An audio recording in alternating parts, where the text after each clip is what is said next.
Après avoir fui pendant plusieurs mois ses poursuivants, une très belle et pauvre mère a décidé de se cacher dans un orphelinat. Là, elle chantait une berceuse à son nouveau-né, nommé Luchou, jusqu'à ce que le propriétaire de l'orphelinat vienne la mettre à la porte. Puis elle regarda son bébé pour la dernière fois et demanda à la dame de s'occuper de lui pendant qu'elle allait chercher des médicaments. Mais après que la dame ait accepté et vu un pendentif de notre part, la mère de Luchou a disparu comme un parfumeur. Depuis le jour de sa disparition, 18 ans se sont écoulés, et Luchou a fini par devenir un homme en faillite, qui s'occupe de sa sœur cadette, Xiaoyu, et même s'il était pauvre, il a continué à dépenser tout son argent dans des projets de festival pour la rendre heureuse. Lorsqu'ils se sont approchés pour voir l'événement principal, les flammes ont presque brûlé le visage de Luchou, mais à cet instant le temps s'est figé, l'univers entier s'est arrêté et son pendentif en forme de nœud brillait d'or. Personne d'autre ne l'a remarqué, mais Luchou s'est rendu compte que l'homme en face de lui ne créait pas d'illusion d'optique et que tous ses pouvoirs étaient réels et magiques. À la fin du spectacle, Luchou a voulu savoir quelle était la source de ces flammes, alors il est allé dans les coulisses avec sa sœur. Alors qu'il regardait des hommes mystérieux parler, l'un d'eux a tiré un tranquillisant sur le sorcier et Xiaoyu a crié de peur. Maintenant, leur position était compromise, mais Luchou a dit à tout le monde qu'il ne les avait visiblement pas vus tirer sur un homme devant eux. Et s'il l'avait vu, il ne le signalerait jamais à la police ou quoi que ce soit du genre. Heureusement, les idiots croient aux mensonges de Luchou, alors Luchou a immédiatement tenté de s'échapper, mais leur chef ne se sentait pas à l'aise de laisser Luchou partir comme ça. Alors qu'ils s'éloignaient, un homme leur a demandé s'ils étaient intéressés à partager des vidéos sur la façon de gagner beaucoup d'argent tout en étant pauvre, mais Luchou a répondu qu'il n'était pas intéressé par la vente de cours et est parti. Il était déjà fauché après avoir investi dans de mauvaises choses, et maintenant il se demandait comment leur monde était devenu si horrible, au point qu'une personne se faisait tirer dessus devant eux. Alors, pour le réconforter, Xiaoyu lui a rappelé qu'il n'était pas lié par le sang et qu'à l'avenir, il aurait une belle petite amie. Alors qu'il préparait le dîner, elle lui dit que la seule chose qu'elle voulait manger était son âme. Et après avoir entendu cela, Luchou a décidé de partir et de lui acheter des ramen. Alors que nous traversons la rue, par temps glacial, nous apercevons le camion à caisson sur le point de faire une autre victime. Et cette fois, l'élu était Luchou, et après avoir été frappé, son âme a commencé à quitter son corps. Mais comme il s'agit d'un anime chinois, Luchou a fini par se doter d'un système de hack, et la noix de son quintet a commencé à flotter. Lorsqu'il monta au ciel, la noix s'ouvrit enfin et libéra toute son énergie pour redémarrer son cœur. Après être ressuscité, il n'a pensé qu'à une chose. Dans ce cas, le chauffeur du camion devrait payer pour les avoir écrasés. Alors il a commencé à dire à l'homme de gérer tout son argent. Mais des nombres aléatoires ont commencé à apparaître au-dessus de lui, jusqu'à ce que l'homme décide de s'enfuir. Puis, au magasin du coin, Luchou a essayé d'acheter les ramen de sa sœur, mais le gérant du magasin a été choqué de voir autant de sang couler de sa tête. Alors, Luchou est parti et a fini par rencontrer un couple sur le chemin du retour dès qu'il est arrivé et est entré dans la maison pour prendre une douche. Cependant, il remarqua que la blessure sur sa tête était complètement guérie et le plus étrange de tout était qu'il y avait une cicatrice dorée sur sa main. Lorsqu'il a commencé à enquêter, il a vu un système de loterie qui l'informait de toutes les pièces qu'il avait collectées et il s'est rendu compte qu'il avait reçu ces pièces au moment précis où il suscitait des émotions négatives chez d'autres personnes. Alors, il a décidé d'utiliser tout son solde sur une roue de la fortune parce que les Chinois adorent les jeux de hasard, alors il était pressé de perdre tout son argent sans obtenir aucune récompense. Le dernier tour lui a finalement donné quelque chose et un parchemin apparut sous ses yeux. Il y avait les mêmes paroles que la berceuse que lui chantait sa mère. Puis il a commencé à le chanter. Avec les paroles de la chanson, le parchemin s'est désintégré en une sphère d'énergie devant lui et depuis les galaxies lointaines, une lumière a été projetée vers la Terre et Luchou a commencé à tout absorber. Lorsqu'il ouvrit les yeux, il flottait devant un système solaire, mais après avoir perdu toutes ses pièces, il réalisa qu'il pouvait devenir riche et irriter sa sœur toute la nuit. Puis, alors qu'ils étaient réveillés, regardant les membres de la romance entre frères et sœurs, Luchou a senti quelque chose d'étrange se produire et quand il est allé sur le toit pour enquêter, il a vu deux hommes suspects sauter sur les toits. Avant d'être aperçu, le Luchou essaya de se couvrir la bouche, mais les hommes avaient déjà remarqué sa présence. Ils lui ont demandé ce qu'il faisait là-haut, alors Luchou a dit qu'il n'avait pas remarqué qu'il sautait d'une maison à l'autre et qu'ils avaient l'air très suspects en faisant cela. Il a révélé qu'il était là-haut juste en train d'admirer le ciel et les idiots l'ont vraiment cru. Ils lui ont dit de rentrer chez lui avant de sauter à nouveau. En attendant à l'intérieur, Xiaoyu se demandait à qui il parlait, mais un homme est tombé par la fenêtre. Ainsi, Luchou a forcé sa sœur à rester à l'intérieur pendant qu'il allait vérifier et sa colère face à cette situation lui a fait gagner beaucoup plus de pièces, mais elle s'est faufilée derrière lui et il lui a dit de charmer l'ambulance car cet homme est en mauvais état. Cependant, Luchou n'avait pas d'argent pour payer les frais d'ambulance, alors il voulait simplement le laisser dehors. Quand il a dit cela, son système lui a attribué des pièces et c'est à ce moment-là que Luchou s'est rendu compte que l'homme faisait semblant d'être inconscient, alors il a dit à sa sœur qu'il devrait de toute façon laisser le corps de cet homme dehors. Et au cas où il serait mort, il a dit à sa sœur qu'il pouvait l'utiliser comme engrais ou quelque chose du genre. Après avoir dit cela, il gagna 470 pièces et Luchou était heureux d'être en passe de devenir le prochain seigneur démon. L'homme a essayé de mendier de l'eau, alors le Luchou lui a donné une boule de neige, mais l'homme l'a jetée et a de nouveau demandé de l'eau. Cependant, Luchou a commencé à le pousser vers le bas et à le taquiner sans pitié, juste pour gagner plus de pièces. Il a dit qu'il essayait juste de l'aider à se reposer, mais l'homme en avait assez et il lui a attrapé le bras en essayant de le brûler, mais son cœur a annulé la brûlure et a commencé à dissiper le feu, jeu, peu importe combien de fois l'homme a essayé ou brûlé. Il a continué à gagner des pièces grâce à toutes ces interactions stupides. Puis l'homme a dit qu'il plaisantait et qu'il voulait partir. Lorsqu'il s'est levé, Luchou a dit à l'homme d'éviter de rentrer à la maison car il verrait probablement sa femme le tromper. Après avoir dit cela, il a souri et a gagné plus de points grâce à cela. Après cela, dans sa chambre, il décida de dépenser toutes ses pièces et d'acheter le premier objet qui était un fruit céleste. Après avoir mangé, avant qu'il ne s'en rende compte, un faisceau de lumière est venu vers lui depuis les confins du cosmos et il a été transporté vers son système solaire où le fruit céleste est devenu une autre planète. Avec toute l'énergie quittant son corps, il est revenu à la réalité et a vu la racine d'un arbre se former dans sa main. Rapidement, il réalisa qu'il était devenu beaucoup plus fort qu'avant et après avoir traversé tout cela, il voulut accumuler encore plus de pièces pour voir jusqu'où il pouvait aller. Un peu plus tard, après avoir vu un incendie aux informations, il a décidé de semer le chaos dans le groupe de discussion de son école et a instantanément gagné des milliers de points. Le lendemain matin, dans son magasin, certains de ses collègues ont entendu qu'il l'avait revu mais ont fait semblant de ne pas l'avoir vu. C'est devenu sa vie quotidienne et il l'a expliqué à l'homme à côté de lui, disant que la plupart des gens étaient gênés d'être amis avec un homme fauché comme lui. Après avoir prononcé ces mots, 3 enfants riches se sont approchés de Luchou et ont essayé de se moquer de lui parce qu'il était pauvre, mais il a déjà répondu en disant qu'il sentait plus que ses œufs périmés, énervant tous les garçons à papa. Leur chef a essayé de le traiter de laid, mais Luchou a dit que sa mère était laide et pauvre. Le gars ne l'a pas cru quand on l'a traité de pauvre, alors il a décidé d'acheter tous les œufs pour paraître riche. Cependant, Luchou profita de ce moment pour récolter des pièces de monnaie, annonçant à tout le monde dans la file que l'idiot devant lui avait acheté tous ses œufs. En raison de l'irritation de tout le monde, Luchou a fini par gagner plusieurs pièces pour son système de piratage. Le gamin riche de votre école a essayé de montrer sa carte VIP comme moyen de paiement. Vous savez que Luchou n'accepte pas les cartes comme moyen de paiement. Cependant, à ce moment précis, tout l'argent des œufs était empilé sur la table par une belle fille qui fréquentait la même école que son nom est Quincy, et après avoir fait ça, elle est partie. Et Luchou a dit au garçon de se nettoyer le cul avant de quitter la maison parce qu'il sente la mer. En classe, tout le monde a vu la nouvelle de l'éveil d'un surhumain. Sorti de nulle part, un garçon est arrivé disant qu'un meurtre était sur le point de se produire sur le toit. Les commérages de Luchou ont décidé de se rapprocher et de regarder de plus près. Cependant, son corps sorti de nulle part sentit un danger l'entourer et alors qu'il montait les escaliers en courant, il réalisa que la fille devant lui revenait sur le toit. Sur le toit, le délinquant a tenté d'éliminer le réalisateur. Mais Luchou, voyant tous les personnages les autour de lui, réalisa que c'était l'occasion idéale de gagner encore plus de pièces. Il fit un pas en avant et commença à réciter la foutue constitution chinoise, affirmant que la dictature n'est autorisée que par le chef de la nation. Il a également souligné que les enfants sont autorisés à travailler. Dire ensuite que ce garçon était en train de commettre un crime grave et parler de ces choses à un délinquant lui a valu de gagner des milliers de pièces. Après tout, ce qu'il a dit ne résolvait rien et comme tout le monde était distrait par le comportement de garçon désemparé de Luchou, les policiers ont couru vers le délinquant et l'ont neutralisé. Une des filles s'est approchée de lui et lui a dit qu'elle trouvait formidable qu'il ait sauvé la situation. Mais il lui a dit qu'il n'était pas intéressé par les filles qui ressemblent à des hommes, gagnant ainsi plus de points. Et c'était exactement tout ce dont il avait besoin pour gagner toutes les pièces qu'il voulait grâce à cet événement. Mais lorsqu'il est entré dans la pièce, il a vu dans la pièce 2 scientifiques suspects qui étaient sur le point de le forcer à faire une prise de sang. N'ayant aucun moyen de s'échapper, Luchou a été forcé de prendre les seringues des hommes. Heureusement, ils sont chinois donc leurs jouets sont assez petits. La moyenne y est d'environ 2 cm. Quand il est rentré chez lui, il a vu cet étranger auparavant, mais il l'a complètement ignoré, prétendant qu'il ne l'avait jamais vu de sa vie. À la maison, il a vu que sa sœur avait développé de la fièvre à cause du rhume, alors il a décidé de parier tout son argent sur un fruit céleste pour guérir sa sœur. Au lieu de simplement essayer un remède commun, après 30 tours, il était sur le point de perdre tout son argent à cause du système de piratage, jusqu'à ce qu'il remporte finalement l'un des fruits. Après avoir mangé 4 autres fruits, il en donna un à sa sœur et sa fièvre disparut instantanément. Nous avons donc découvert que cet anime avait été réalisé pour encourager les gens à dépenser de l'argent dans les maisons de Paris. Dans la journée, il décida de donner à Hello le reste de ses fruits, affirmant que les consommer lui permettrait de s'éveiller comme lui. Cependant, en même temps qu'il perd des pièces, il recommence à les accumuler, qualifiant la pauvre fille d'inutile, de n'avoir jamais fait ses devoirs, et que si elle continue ainsi, elle sera une fille sans avenir, tout comme lui. Le lendemain matin, le professeur explique que seuls les élèves spéciaux suivront les cours avec un nouveau moniteur. Et Luchou se souvient de l'avoir déjà vu. La première à être appelée est la fille qui a aidé Luchou. Élève par élève, le professeur appelait tout le monde, jusqu'à ce que Luchou soit le dernier à être appelé. De plus, un nouvel étudiant transféré nommé Jang rejoindra la classe, alors la fille assise à côté de Luchou a offert sa place au garçon, parce qu'elle ne supportait pas de devoir gérer l'odeur d'œufs durs de Luchou tous les jours. Avant la nuit, Luchou est allé assister à ce cours secret, et il se demandait pourquoi cet homme suspect était un nouveau professeur, et l'homme a révélé devant eux tous que leur sang avait été testé avec un alliage spécial, et plus le sang était foncé. Mélange sanguin créé, plus le rang de la personne est élevé. Ceux qui ont les rangs les plus élevés sont capables d'anéantir des villes entières, et ceux de rang F sont également approuvés, mais ils sont très faibles, et après avoir révélé le rang de chacun, il les a renvoyés. Après les cours, tout le monde parlait en mal de Luchou dans son dos. Je pensais qu'il resterait coincé au rang S pour toujours, mais Luchou ne se souciait pas du tout des autres et a en fait décidé de gagner des pièces grâce à cela en envoyant des messages textes disant que la mère de tout le monde et de rang F. La même nuit, Luchou consomma le dernier fruit céleste et vit qu'il pouvait désormais être acheté dans la boutique d'objets. Il a également vu que la roue de la fortune avait débloqué un nouvel objet qui cette fois était du tofu périmé. Avec les pièces restantes, il a commencé à rouler toute la nuit et après des heures passées à dépenser ses pièces, il a finalement décroché le jackpot et débloqué un nouveau parchemin. Mais avant qu'il puisse le lire, l'énergie du parchemin s'est incrustée dans la tête de Xiaoyu et une énergie sombre émanait des cieux, lui permettant également de voir le système solaire. Alors qu'il était allongé dans son lit, il se demanda s'il y avait une connexion entre ces deux systèmes solaires, mais vit qu'il devait rouler plus de 80 tofu périmés pour débloquer un nouvel objet. Et il a fini par dormir, se demandant s'il pourrait transformer ses pièces en argent. Alors, le lendemain matin, il a décidé de vendre le tofu périmé. Quand une des personnes a essayé le tofu, elle a trouvé que c'était délicieux et à cause de cela, toute la ville s'est alignée pour essayer du tofu périmé. Sa vie a commencé à prendre un nouveau tournant, lui permettant de vendre ses aliments malodorants pour plus d'argent. Et grâce à l'énorme file d'attente, avec plusieurs personnes sentant le tofu périmé, il a réussi à récolter beaucoup plus de pièces pour son système de piratage. En peu de temps, il invoqua les derniers aliments célestes et son système solaire était enfin terminé. La même musique qu'il entendait quand il était bébé a commencé à émaner autour de lui et il a consommé l'énergie de l'étoile, explosant en 1 million de flammes différentes. À ce moment, un mystérieux poignard apparut devant ses yeux et il réalisa que l'étoile géante avait été son âme pendant tout ce temps. Alors, il a essayé d'invoquer des épées en utilisant le pouvoir de son âme. Cependant, en l'utilisant, il a complètement épuisé toute son énergie et il se demandait quelle puissance il deviendrait une fois qu'il aurait complété les 7 systèmes solaires. Le lendemain, le professeur lui a présenté la pierre spirituelle qui dans ce cas est un objet puissant qui libère des pouvoirs cachés grâce à la méditation. En l'occurrence, Luchou tenta de combiner son pouvoir avec sa nouvelle épée, mais la pure violence de sa sieste céleste le submergea presque. Alors qu'il quittait la maison, il remarqua un vieil homme étrange pratiquant son escrime, et le vieil homme essaya de se montrer, mais Luchou avait déjà complètement disparu. À l'école, le chef de classe montre sa force dans le bras de fer, battant tout le monde, mais lorsque Luchou apparaît, il tente de le défier en duel. Cependant, le Luchou est immobile, plus délicat, et pour détruire complètement les espoirs du chef de classe, le Luchou lui dit qu'il pourrait essayer d'utiliser ses 2 bras contre lui. Cependant, une fois de plus, Luchou l'a complètement détruit et à la fin, il l'a remercié, disant qu'à cause du bras de fer contre lui, il a fini par réveiller ses pouvoirs et devenir beaucoup plus fort. Pendant le déjeuner, Luchou ne pouvait pas en avoir assez d'ennuyer les gens pour obtenir plus de pièces, alors il a utilisé sa capacité spéciale de gaz toxique, mettant tout le monde mal à l'aise avec l'odeur du tofu périmé et gagnant beaucoup plus de pièces. Après cela, à la maison, il a ressenti à nouveau quelque chose d'étrange et il a dit à sa sœur de rester tranquille à la maison pendant qu'il enquêtait. C'est à ce moment-là qu'il a vu un type étrange baisser la tête, et le vieil homme de la maison et le voisin l'ont accueilli comme l'un des dirigeants du réseau céleste. Alors que le monde est en guerre, le mystérieux chef a demandé au vieil homme s'il souhaitait devenir le dernier membre du réseau céleste, mais le vieil homme, qui se fait appeler Seigneur, a rejeté son offre. Après avoir été rejeté, le cheveu s'éloigna, promettant au Seigneur qu'il lui apporterait le médicament qu'il avait demandé, tandis qu'en chemin, il jeta un coup d'œil à Luchou et partit. Le lendemain matin, Luchou s'est intéressé à l'escrime du Seigneur, mais il n'a toujours pas commencé son entraînement maintenant et a simplement confié sa petite sœur au Seigneur pour qu'il prenne soin d'elle. À l'école, son champ d'émotions négatives ne cessait de monter et il commençait à se demander ce que diable faisait sa sœur. Après la fin des cours, la très belle fille qui l'avait aidé le regarda une fois de plus et quand il revint à la maison, il vit que le monsieur aidait en fait sa sœur avec ses devoirs de mathématiques, mais à cause de l'éducation que Luchou lui a donnée, elle traitait très mal le vieil homme et toutes les émotions négatives du vieil homme vendaient des pièces à Luchou. Et il réalisa qu'il pouvait utiliser sa sœur pour accumuler encore plus de pièces puisqu'elles étaient connectées d'une manière ou d'une autre. Et maintenant que le Seigneur a pris soin de sa sœur pour lui, il veut vraiment apprendre à Luchou à se servir d'une épée. Avant de commencer, Luchou a supplié l'homme d'enseigner à sa sœur tous les jours, ce qui a fini par les irriter toutes les deux. Lorsque Shelu rentra chez lui, le maître lui apporta des gilets lestés, chacun pesant environ 90 kilos, mais Luchou les lança en l'air comme s'il s'agissait d'un jouet, révélant ainsi qu'il était l'un des surhumains réveillés. En voyant son pouvoir absolu, le vieil homme décida d'adopter une approche différente et pointa un morceau de papier vers le mur. Les oiseaux s'envolèrent et une œuvre magique commença à envelopper le papier. Le vieil homme regarda alors Luchou et dit qu'ils enseigneraient que tout dans le monde peut être coupé et avec des mouvements précis, il déplaça le papier vers le bas, créant une fissure dans le sol qui coupa l'acier. C'était sa première leçon et il lui a dit qu'il vaut mieux maîtriser une seule compétence que d'avoir la moyenne dans 10 compétences différentes. Ensuite, le vieil homme lui a ordonné de couper l'air à l'aide d'une épée. Luchou était déterminé à maîtriser son pouvoir et a commencé à couper l'air, mais sa posture était terrible. Heureusement, le maître l'a corrigé et à mesure qu'il progressait, le vieil homme était impatient de voir comment les compétences de Luchou allaient se développer. Les heures passèrent et au 1000e coup, Luchou sentit enfin le vent tourbillonner autour de lui. Pendant la nuit, ils ont pris une bonne boisson chaude ensemble et le maître a demandé à Luchou ce qui, selon lui, rend une personne plus forte que les autres. En réponse, Luchou lui a dit qu'il pensait qu'une personne était puissante si elle ne suivait pas les règles de quelqu'un d'autre, mais le maître lui a révélé qu'il faut du caractère, de l'expérience et de la détermination pour être plus fort. Il demande à Luchou s'il assumerait plus de responsabilités si cela signifiait devenir plus fort. Cependant, en pensant à ces mots, Luchou révéla que la seule personne avec laquelle il se comportait était sa petite sœur sœur et dit qu'il n'assumerait jamais de plus grandes responsabilités même si cela signifiait qu'il deviendrait plus fort. Il a également dit qu'il n'aiderait plus jamais personne dans ce monde, d'autant plus que personne ne l'a aidé quand il était plus jeune. Pour lui d'essayer simplement de survivre dans ce monde quand sa sœur suffit, donc il ne rêve pas de devenir un héros pour l'instant. Pour entendre cela, le maître prend son énorme thé et promet qu'il continuera à enseigner le Lushou. Le lendemain matin, la sœur de Lushou commençait enfin à apprendre ses leçons, tout cela parce que la femme du maître lui avait apporté des princes. En regardant cela, Lushou sentit une présence mystérieuse apparaître derrière lui. Un homme du réseau céleste est apparu et le maître l'a préparé à la conversation. C'est à ce moment-là que Lushou réalisa que sa sœur pourrait être en danger, alors il se précipita immédiatement chez lui. Lorsqu'il est arrivé, il a vu l'homme et a fait semblant d'avoir oublié le déjeuner à la maison. Lorsque Lushou est parti, l'homme disait à son maître que les ruines commençaient à réapparaître et qu'elles provoqueraient le chaos dans toute la nation, et il est venu demander de l'aide à son maître pour les combattre, mais le maître l'a rejeté. Avant de partir, l'homme lui a dit que le dernier placement dans le réseau céleste lui était encore ouvert et il est parti. C'est à ce moment-là que Lushou retourna prendre le thé et l'homme lui dit qu'il était excité de voir ses progrès. Ensuite, il lui a demandé de répéter la phrase qu'il avait enseignée. Cependant, elle l'a offensé en disant qu'il mourrait bientôt d'une intoxication alimentaire après avoir bu autant de thé. Avant de partir, il tendit 2 flacons à Lushou pour tester ses notes et partit. La nuit, Lushou était excité de voir à quel point il avait évolué avec le fruit céleste et vit que son sang était devenu suffisamment sombre pour le classer au niveau A, ayant le pouvoir de détruire une ville entière. Cependant, sa bouteille commença à briller aux couleurs des galaxies et il se demanda ce que cela pouvait signifier. Et pendant qu'il essayait d'enterrer son résultat à l'extérieur, le maître lui a demandé quelle était sa note, mais Lushou lui a menti en disant que sa note était toujours F, un mensonge clair qui lui a fait gagner plus de pièces. Au cours des nuits qui passèrent, il continua à chanter sa chanson, complétant d'autres planètes dans les nébuleuses jusqu'à ce qu'une heure bleue commence à l'envelopper. Il a essayé quelque chose que personne ne devrait faire à la maison et s'est rendu compte que le deuxième système solaire le protégeait des blessures. Il se demandait comment allait sa sœur, mais dans son système solaire, les trous noirs étaient la seule chose qui apparaissait et le centre de la nébuleuse commençait à l'aspirer. Lorsqu'il entra dans sa chambre, il vit qu'elle était consumée par les ténèbres de sa carte céleste jusqu'à ce qu'elle revienne à la réalité. Il a dit qu'il avait finalement franchi la première couche. Il lui a demandé quelle capacité elle avait réussi à débloquer, alors elle a concentré son énergie et a invoqué le corps d'une fourmi, révélant que le pauvre insecte était mort la nuit dernière mais que maintenant il lui obéit à tous ses ordres. Il a demandé à la fille si elle pouvait invoquer d'autres petites âmes comme celle-là, alors ils sont sortis et à l'extérieur, elle a trouvé un groupe de fourmis gelées et a essayé d'en invoquer une autre. Mais à l'instant où l'âme de l'autre fourmi fut invoquée, la première fourmi se désintégra et ils comprirent que ses pouvoirs étaient imités par une seule invocation. Il a demandé ce qu'elle pouvait créer d'autre, alors elle a engendré un oiseau volant, disant que son invocation ne consomme aucune de son énergie et qu'après avoir été invoquée par elle, son invocation peut rester vivante pour toujours. Lushou se demanda s'il pouvait utiliser son pouvoir pour invoquer une personne éveillée, alors pour tester quelque chose de plus grand, il l'emmena dans une grange où ils choisirent un pauvre cochon pour faire quelques expériences et après qu'elle ait invoqué l'âme du cochon, il a frappé le cochon magique pour voir s'il réagirait de la même manière qu'un cochon normal, mais s'est vite rendu compte qu'il serait préférable d'utiliser son épée magique plutôt que de frapper le cochon. Dès qu'elle est partie, le cochon a couru pour sauver sa vie, mais son épée a traversé le cochon, l'anéantissant d'un seul coup, et Shawayu était irritée par cela. Elle était pressée de faire de son frère sa prochaine invocation, mais il a promis qu'il lui préparerait des œufs brouillés pendant une semaine, mais elle voulait des cibles brouillées pendant 2 semaines. Tout en nourrissant ses cibles brouillées, il sentit une poussée d'énergie venant du pont, alors il se leva pour partir. Shawayu lui sauta sur le dos, disant qu'elle l'accompagnerait. Après avoir sauté entre les bâtiments, ils virent 3 hommes se battre contre l'instructeur de Lushou, et parmi l'un des bandits qui s'était réveillé, le bandit lança des centaines de boules de feu vers un instructeur, mais celui-ci réussit à les esquiver avec sa main jusqu'à ce qu'il s'enfuit. Les cordes du pont ont pris feu, et alors qu'il était distrait, l'homme a sauté vers lui et a utilisé la force pour presque l'écraser. Mais alors qu'il s'enfuyait, l'un d'eux a commencé à manipuler le sol en dessous de lui pour le déséquilibrer. Les renforts arrivèrent en force, s'approchant et prenant soin de leurs alliés, cependant aucun d'eux ne parvint à égratigner le chef, alors l'instructeur activa son saut magique pour les faire exploser tous les deux sur place, et utilisant la neige à son avantage, le chef des bandits cachait dans la fumée. Les 2 compagnons de l'instructeur ont couru à travers la fumée, mais dès qu'ils sont entrés, une explosion géante s'est produite, avec toute la fumée se dissipant, les 3 bandits sont sortis indemnes, alors Lushou a dit à Shawayu de rebrousser chemin pendant qu'il partait pour essayer de trouver l'identité des bandits car il est très bavard. Maintenant, la garde nationale avait complètement encerclé l'emplacement des bandits et ils ont commencé à infiltrer leur cachette, mais ils s'étaient déjà enfuis dans une autre ruelle. Les 2 laquais se rendirent compte qu'ils étaient sur le point d'être capturés et dirent qu'ils seraient exécutés, alors ils commencèrent à supplier leur chef de se rendre, mais leur chef révéla que le réseau céleste ne les laisserait jamais tranquilles. Après avoir éliminé 2 de ses soldats, il a dit à ses compagnons qu'il créerait une diversion et tenterait de s'échapper, et alors que les soldats approchaient, le chef a fait sauter la porte pour les assommer, mais les autres étaient déjà encerclés. C'est à ce moment-là que le chef des bandits a utilisé ses 2 compagnons comme boucliers corporels, fuyant tous ceux qui l'attaquaient, tandis qu'en courant dans les ruelles, l'un des soldats a utilisé ses fluides corporels rouges pour créer l'enchantement et a attaqué le chef des bandits, le lancer contre le mur, ne laissant le gars nulle part où où aller. À ce moment-là les soldats remarquèrent l'aura lumineuse de Luchou, le bavard au-dessus d'eux. Il a donc essayé de dire qu'il cherchait son chat perdu par ici, mais son instructeur a ordonné à ses soldats de l'attraper et a commencé à lui lancer plusieurs mains magiques. Cependant, Luchou a décidé d'agir comme un dieu du parcours, avançant au sommet de ses ennemis utilisant des épées et des corps humains comme tremplin. Évidemment le bandit était aussi pour chasser, alors il jeta ses compagnons comme distraction, mais le général du réseau céleste utilisa ses épées pour ouvrir un trou dans son ventre. Maintenant le bandit pouvait garder 3 iPhones là-dedans. En même temps Luchou affrontait 2 filles en même temps et utilisait ses draps contre elles au combat. Il esquivait facilement toutes les attaques et contre-attaquait, jetant même une fille contre le mur. Luchou, un vrai machiste, un grand honneur pour tous les Chinois. Quand la deuxième fille courut après lui, il utilisa le fourreau de l'épée pour le projeter de l'autre côté et utilisant ses acrobaties supérieures, il fit un saut périlleux en arrière pour éviter l'épée souffle et porte un coup mortel qui laisse son dernier ennemi inconscient. En dessous de lui, le chef des bandits combattait toujours. Il était capable d'esquiver tous les coups, mais le porteur de l'épée double l'a plaqué contre le mur et l'a presque immobilisé. Cependant l'homme a écrasé les épées métalliques de ses propres mains et lui a attrapé la tête, lui a donné des dizaines de coups de poing à la gorge, puis l'a traîné contre le mur. À ce moment-là, l'instructeur a lancé plusieurs de ses talismans sur l'homme, mais aucun d'entre eux ne lui a laissé la moindre égratignure. Il a ensuite jeté le soldat inconscient vers Luchou et a frappé le sol, ce qui a créé un brouillard qui a aveuglé tout le champ. Lors de la bataille, l'instructeur a tenté de prendre Luchou au dépourvu, mais il a sauté pour éviter le coup. À ce moment-là, plusieurs débris ont commencé à arriver vers le réalisateur. Et cela a forcé un instructeur à utiliser ses talismans pour éclairer tout le champ de bataille, mais une cartouche de gaz est venue vers lui, et dès qu'il s'est rendu compte que la cartouche était lourde et pleine de gaz, la cartouche lui a simplement explosé au visage et il a été projeté contre le mur, tout en brûlant vif. Heureusement ce genre de dégâts n'affecte pas, et quand le brouillard s'est dissipé, Luchou a remarqué que tous les soldats avaient été renversés et que le bandit était le seul resté debout. À ce moment-là, Luchou couvrit son corps de toute son énergie et le bandit se prépara à lui donner un coup de poing, mais Luchou réussit à le retenir avec ses poings. Quelque chose puis l'épée en lui commença à brûler, alors elle sortit et transperça le criminel qui a ordonné de s'en prendre à la mauvaise personne. Après cela, il est rentré chez lui en faisant ses légendaires mouvements de parcours. En arrivant à la maison, il ôta sa cape d'apparence et d'invisibilité et dit à sa sœur qu'il voulait tester ses pouvoirs une fois de plus. Quand ils quittèrent la maison, l'homme lui demanda ce qu'ils allaient faire si tard dans la nuit. Alors le petit la fille a dit que son frère l'emmènerait dans un restaurant 5 étoiles et qu'il dépenserait toutes ses économies pour la rendre heureuse. Luchou a demandé au maître s'il voulait participer, mais le vieil homme a répondu qu'il n'avait pas l'argent pour cela et leur a demandé d'être prudent la nuit, très attentionné envers lui, alors qu'ils approchaient du lieu où se déroulaient les combats. Xiaowil invoqua son oiseau pour avoir une meilleure vue de toute la zone. Après s'être assuré qu'il n'y avait pas d'ennemis à proximité, elle et Luchou retournèrent à l'endroit exact où avait eu lieu le combat, et visiblement ils remarquèrent que tous les corps avaient déjà disparu. Cependant, dès que Xiaowil est entré dans les lieux, elle a remarqué l'énergie des hommes qui sont morts dans cette zone, et Luchou lui a dit d'utiliser son âme. Elle a ensuite absorbé leur énergie, mais elle n'a toujours pas pu les invoquer. Elle l'a fait. Je ne sais pas si la raison en était elle, ou si c'était l'âme même des hommes qui venaient de mourir. Alors elle a demandé à son frère d'attendre au moins une journée. À la fin, Luchou était heureux qu'ils aient réussi à faire des progrès, et il a dit à sa sœur que maintenant il était temps de rentrer à la maison, mais elle lui a dit qu'il avait fait des progrès. Je ne l'ai pas encore emmené dans un restaurant 5 étoiles, et Luchou lui a dit qu'il cherchait juste une excuse pour le vieil homme, mais la fille s'en fichait actuellement. Elle voulait juste dépenser chaque centime qu'il avait dans sa poche cassée. Dans un magasin de nouilles, la petite fille a commencé à tout dévorer avec force, et Luchou lui a dit qu'il aimerait pouvoir l'emmener manger tous les jours comme ça. Il croit que si elle était restée à l'orphelinat, elle aurait pu avoir une vie meilleure. Mais quand elle a entendu ces mots, elle a commencé à retenir ses larmes, lui demandant pourquoi il voulait la renvoyer là-bas. Elle a commencé à pleurer en disant qu'elle s'en fichait si elle n'avait pas de manteau ou si elle n'en avait pas nous à manger. Pour elle, la seule chose qui compte c'est d'être avec lui, car il est sa famille. À ce moment-là, il se souvient du moment où il s'est enfui de l'orphelinat pour la première fois et de la façon dont elle lui a tenu la main parce qu'elle ne voulait pas qu'il la quitte, mais il s'est éloigné, la laissant seule pendant tout ce temps, pendant qu'elle se battait. Pour continuer à vivre sans toit, il a commencé à vendre des œufs pour payer le loyer et avec le temps qu'il lui restait à étudier, la solitude a commencé à le ronger lentement jusqu'à ce qu'il voit enfin Xiao Eo apparaître devant lui. Au début, il a essayé de la renvoyer à l'orphelinat, mais elle s'est accrochée à lui et depuis lors, son sourire est devenu la lumière qui l'a aidé à traverser chaque journée difficile. Il l'a ramenée à son appartement et elle était heureuse de pouvoir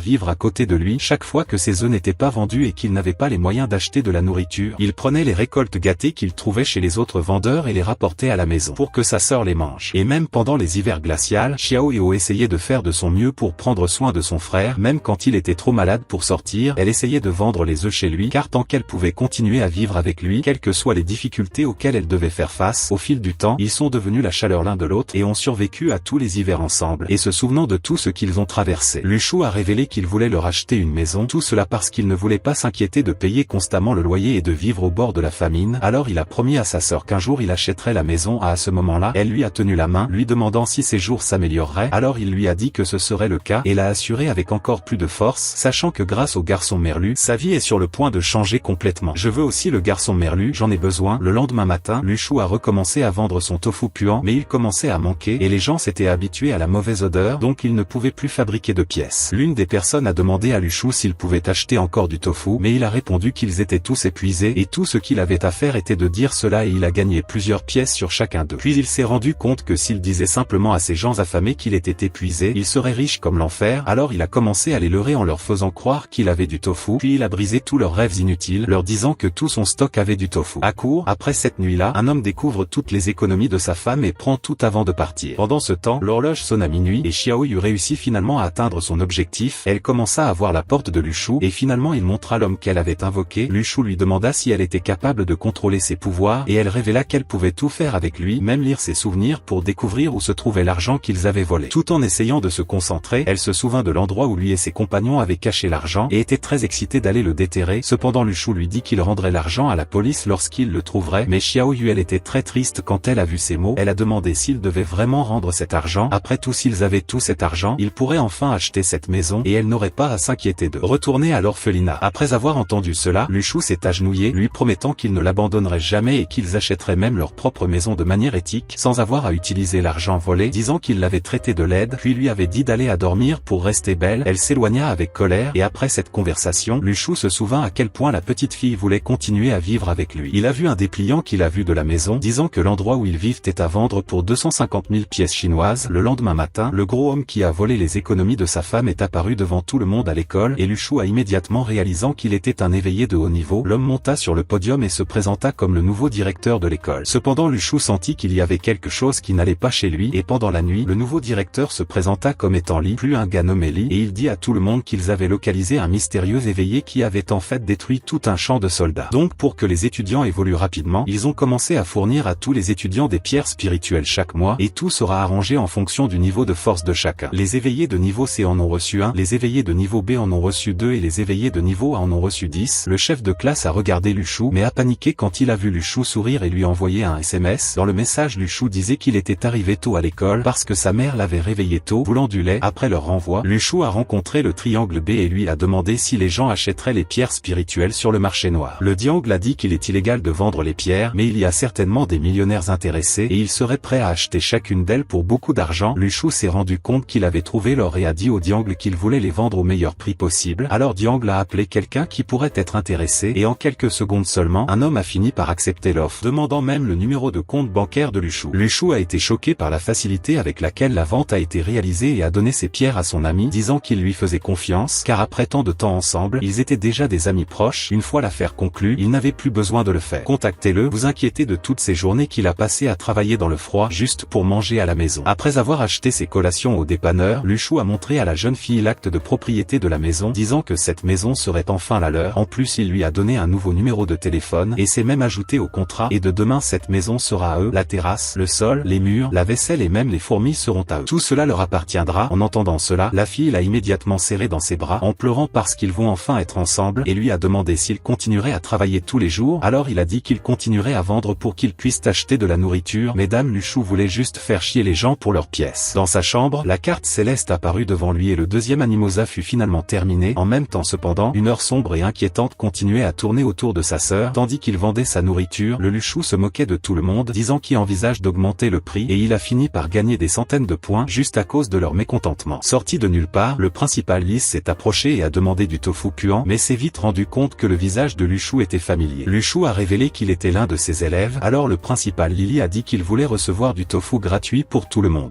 Mais le vendeur de sa maison crie au directeur d'arrêter de profiter du pauvre et les orphelins de Luchou, car sa mère ne l'aimait plus, c'est pourquoi il l'a abandonné depuis sa naissance. Il a également dit que tout le monde à l'école le harcelait parce qu'il sentait les œufs et le tofu puant. L'homme lui a dit que Luchou travaillait tous les jours juste pour payer la nourriture à la maison et qu'il étudiait tout son temps libre. En entendant son triste histoire, le directeur a pleuré et lui a tendu Luchou sans faire d'histoire. En guise d'excuse, l'homme qui l'a aidé a demandé qui était ce salaud et Luchou lui a dit qu'il était le nouveau directeur de son école. Après lui avoir finalement donné tous les documents pour acheter chez eux, un numéro inconnu l'a appelé, lui disant qu'il devait se rendre immédiatement à la ruine qui venait d'ouvrir. Il a envoyé un texto à sa sœur, lui disant qu'ils avaient finalement acheté la maison, mais qu'ils avaient acheté la maison. Ils devaient faire un voyage qui durerait quelques jours, après quoi on voit des centaines de véhicules militaires les transporter vers le lieu en ruine. C'est à ce moment-là que Luchou a pensé à collecter des pièces, alors il a commencé à dire qu'elle sentait toutes comme une convention d'anime, et ainsi de plus en plus de pièces ont commencé à s'accumuler. Quand ils sont arrivés, un patron leur a servi des repas à tous, et le chef du groupe est allé voir Luchou et a dit qu'ils étaient heureux de le voir enfin manger quelque chose de décent, au lieu de manger les détritus qu'il avait ramassés dans la poubelle de l'orphelinat. En entendant cela, Luchou a juste soupiré, et le quincy est apparu par derrière et a complètement disparu après que le chef du groupe ait essayé de regarder en arrière. Pendant qu'il déjeunait, un homme en surpoids cherchait une place pour s'asseoir, alors l'un des soldats a donné lui sa place pour le calmer. Cependant quand il partit, Luchou s'approcha de lui et leur dit de rester. Mais le gros homme a poliment refusé, alors Luchou l'a giflé, le faisant tomber inconscient sur le sol, et Luchou a fait cela parce qu'il déteste les gros. Après avoir fait cela, Jang est apparu et a dit qu'il était surpris qu'il ait réussi à mettre ce gros homme à sa place, et offrant même un peu de sa nourriture en récompense. Il a dit que comme ils étaient près des ruines, leur système de piratage augmenterait très rapidement, donc la nuit Luchou se demandait comment il pourrait entrer dans sa carte céleste sans chanter sa chanson linéaire. Luchou réalisa bientôt qu'il serait plus juste d'utiliser tous ses du temps libre pour gagner plus de pièces, alors pendant que le chef de classe méditait, Luchou a commencé à respirer fort sur lui et a continué à interrompre sa méditation. Luchou a commencé à réciter l'histoire de sa vie pour distraire ses pensées et a continué à rire au visage du chef de classe. Les points ont continué à augmenter tout au long de la nuit et le matin, il avait gagné 47 000 pièces pour être une personne simplement ennuyeuse. Voulait savoir comment allait sa sœur, mais il n'y avait pas de données cellulaires à utiliser. À l'heure du déjeuner, le patron a donné plus de nourriture car il a renversé la personne qui consommait un tonneau entier et un soldat a même décidé de s'asseoir, mais Luchou a refusé parce qu'il voulait s'asseoir sur les genoux de la Diang. La Diang lui a demandé comment il prévoyait de passer au niveau supérieur, alors Luchou a révélé qu'il n'avait besoin de faire un bras de fer qu'une seule fois avec le chef de classe. Cela dit, il a passé une autre nuit à déranger le chef du groupe, lui racontant diverses choses sur sa vie, juste pour irriter le gars, et après avoir tant entendu la voix de Luchou sans s'arrêter, il a couru jusqu'au bord d'une falaise, où il a pensé il pouvait enfin avoir la paix et rester en paix, mais Luchou apparut et le chef de classe réalisa qu'il n'y avait qu'une seule chose qu'il pouvait faire pour échapper à ses souffrances, et c'était de lui enlever les siennes. Le lendemain, Luchou méditait, loin de tous les étudiants, il entra dans sa carte céleste pour libérer le reste de ses fruits, et déverrouilla même une nouvelle planète, entra alors que la lumière tournait autour de lui et formait un manteau d'obscurité qui encapsulait son corps, lui donnant un nouveau pouvoir d'invincibilité. Pendant que tout le monde se réunissait pour le déjeuner, les garçons essayaient de laisser Luchou les devancer, et le chef de classe semblait rire en cherchant Luchou. Ils adoraient Luchou parce qu'il était toujours dans le classement F, mais Luchou a demandé s'il voulait se battre encore une fois pour voir qui était le plus fort. Le chef de classe voulait vraiment se battre, mais l'instructeur a dit qu'il ne pouvait pas se battre, donc la seule chose qu'il pouvait faire était de participer à un bras de fer. Cela pourrait être bien, alors le chef de classe a accepté à contre-séure. À l'intérieur de la tente du camp, les deux garçons se faisaient face, et tout le monde pariait que le leader du groupe gagnerait. Dès que le tour a commencé, Luchou a fracassé le bras du chef de classe contre la table, disant que la mère du chef de classe est beaucoup plus forte que lui et qu'elle met toujours beaucoup de pression sur lui quand ils sont au lit. Cela dit, Luchou a commencé à crier, disant qu'il avait de nouveau progressé grâce au chef de classe, qui est un perdant. L'instructeur, tous motivés par le bras de fer des deux, a demandé à Luchou s'il voulait aussi faire un bras de fer avec lui, alors ils ont commencé à s'affronter, mais Luchou l'a vaincu instantanément et a dit que c'était grâce au chef de classe mère, parce qu'elle le faisait toujours s'entraîner comme un sol tous les soirs. Juste dans ce jeu de plaisanterie avec la mère du chef de classe, Luchou a fabriqué plusieurs pièces, et après avoir fini, Luchou a remarqué une brume s'élevant de la ruine, et Jang a révélé que le portail s'était enfin ouvert, et maintenant le seul moyen pour quiconque sortirait de ce portail se retrouverait dans l'œil du formatage, et si personne n'y parvient, tout le monde sera coincé à l'intérieur pour le reste de sa vie. Cependant, quelque chose d'étrange s'est produit, les alarmes ont commencé à retentir et le brouillard a commencé à se propager à travers le camp, consumant toutes les personnes qui tentaient de s'échapper. Avant qu'ils ne s'en rendent compte, Luchou a été aspiré et est tombé la tête la première, il pouvait à peine se relever. Ayant subi une grave commotion cérébrale, lorsqu'il ouvrit les yeux, il vit qu'il se trouvait au milieu d'un désert et une hache commença à voler vers sa tête, mais il l'esquiva et un chevalier squelette s'approcha de lui pour essayer de la couper.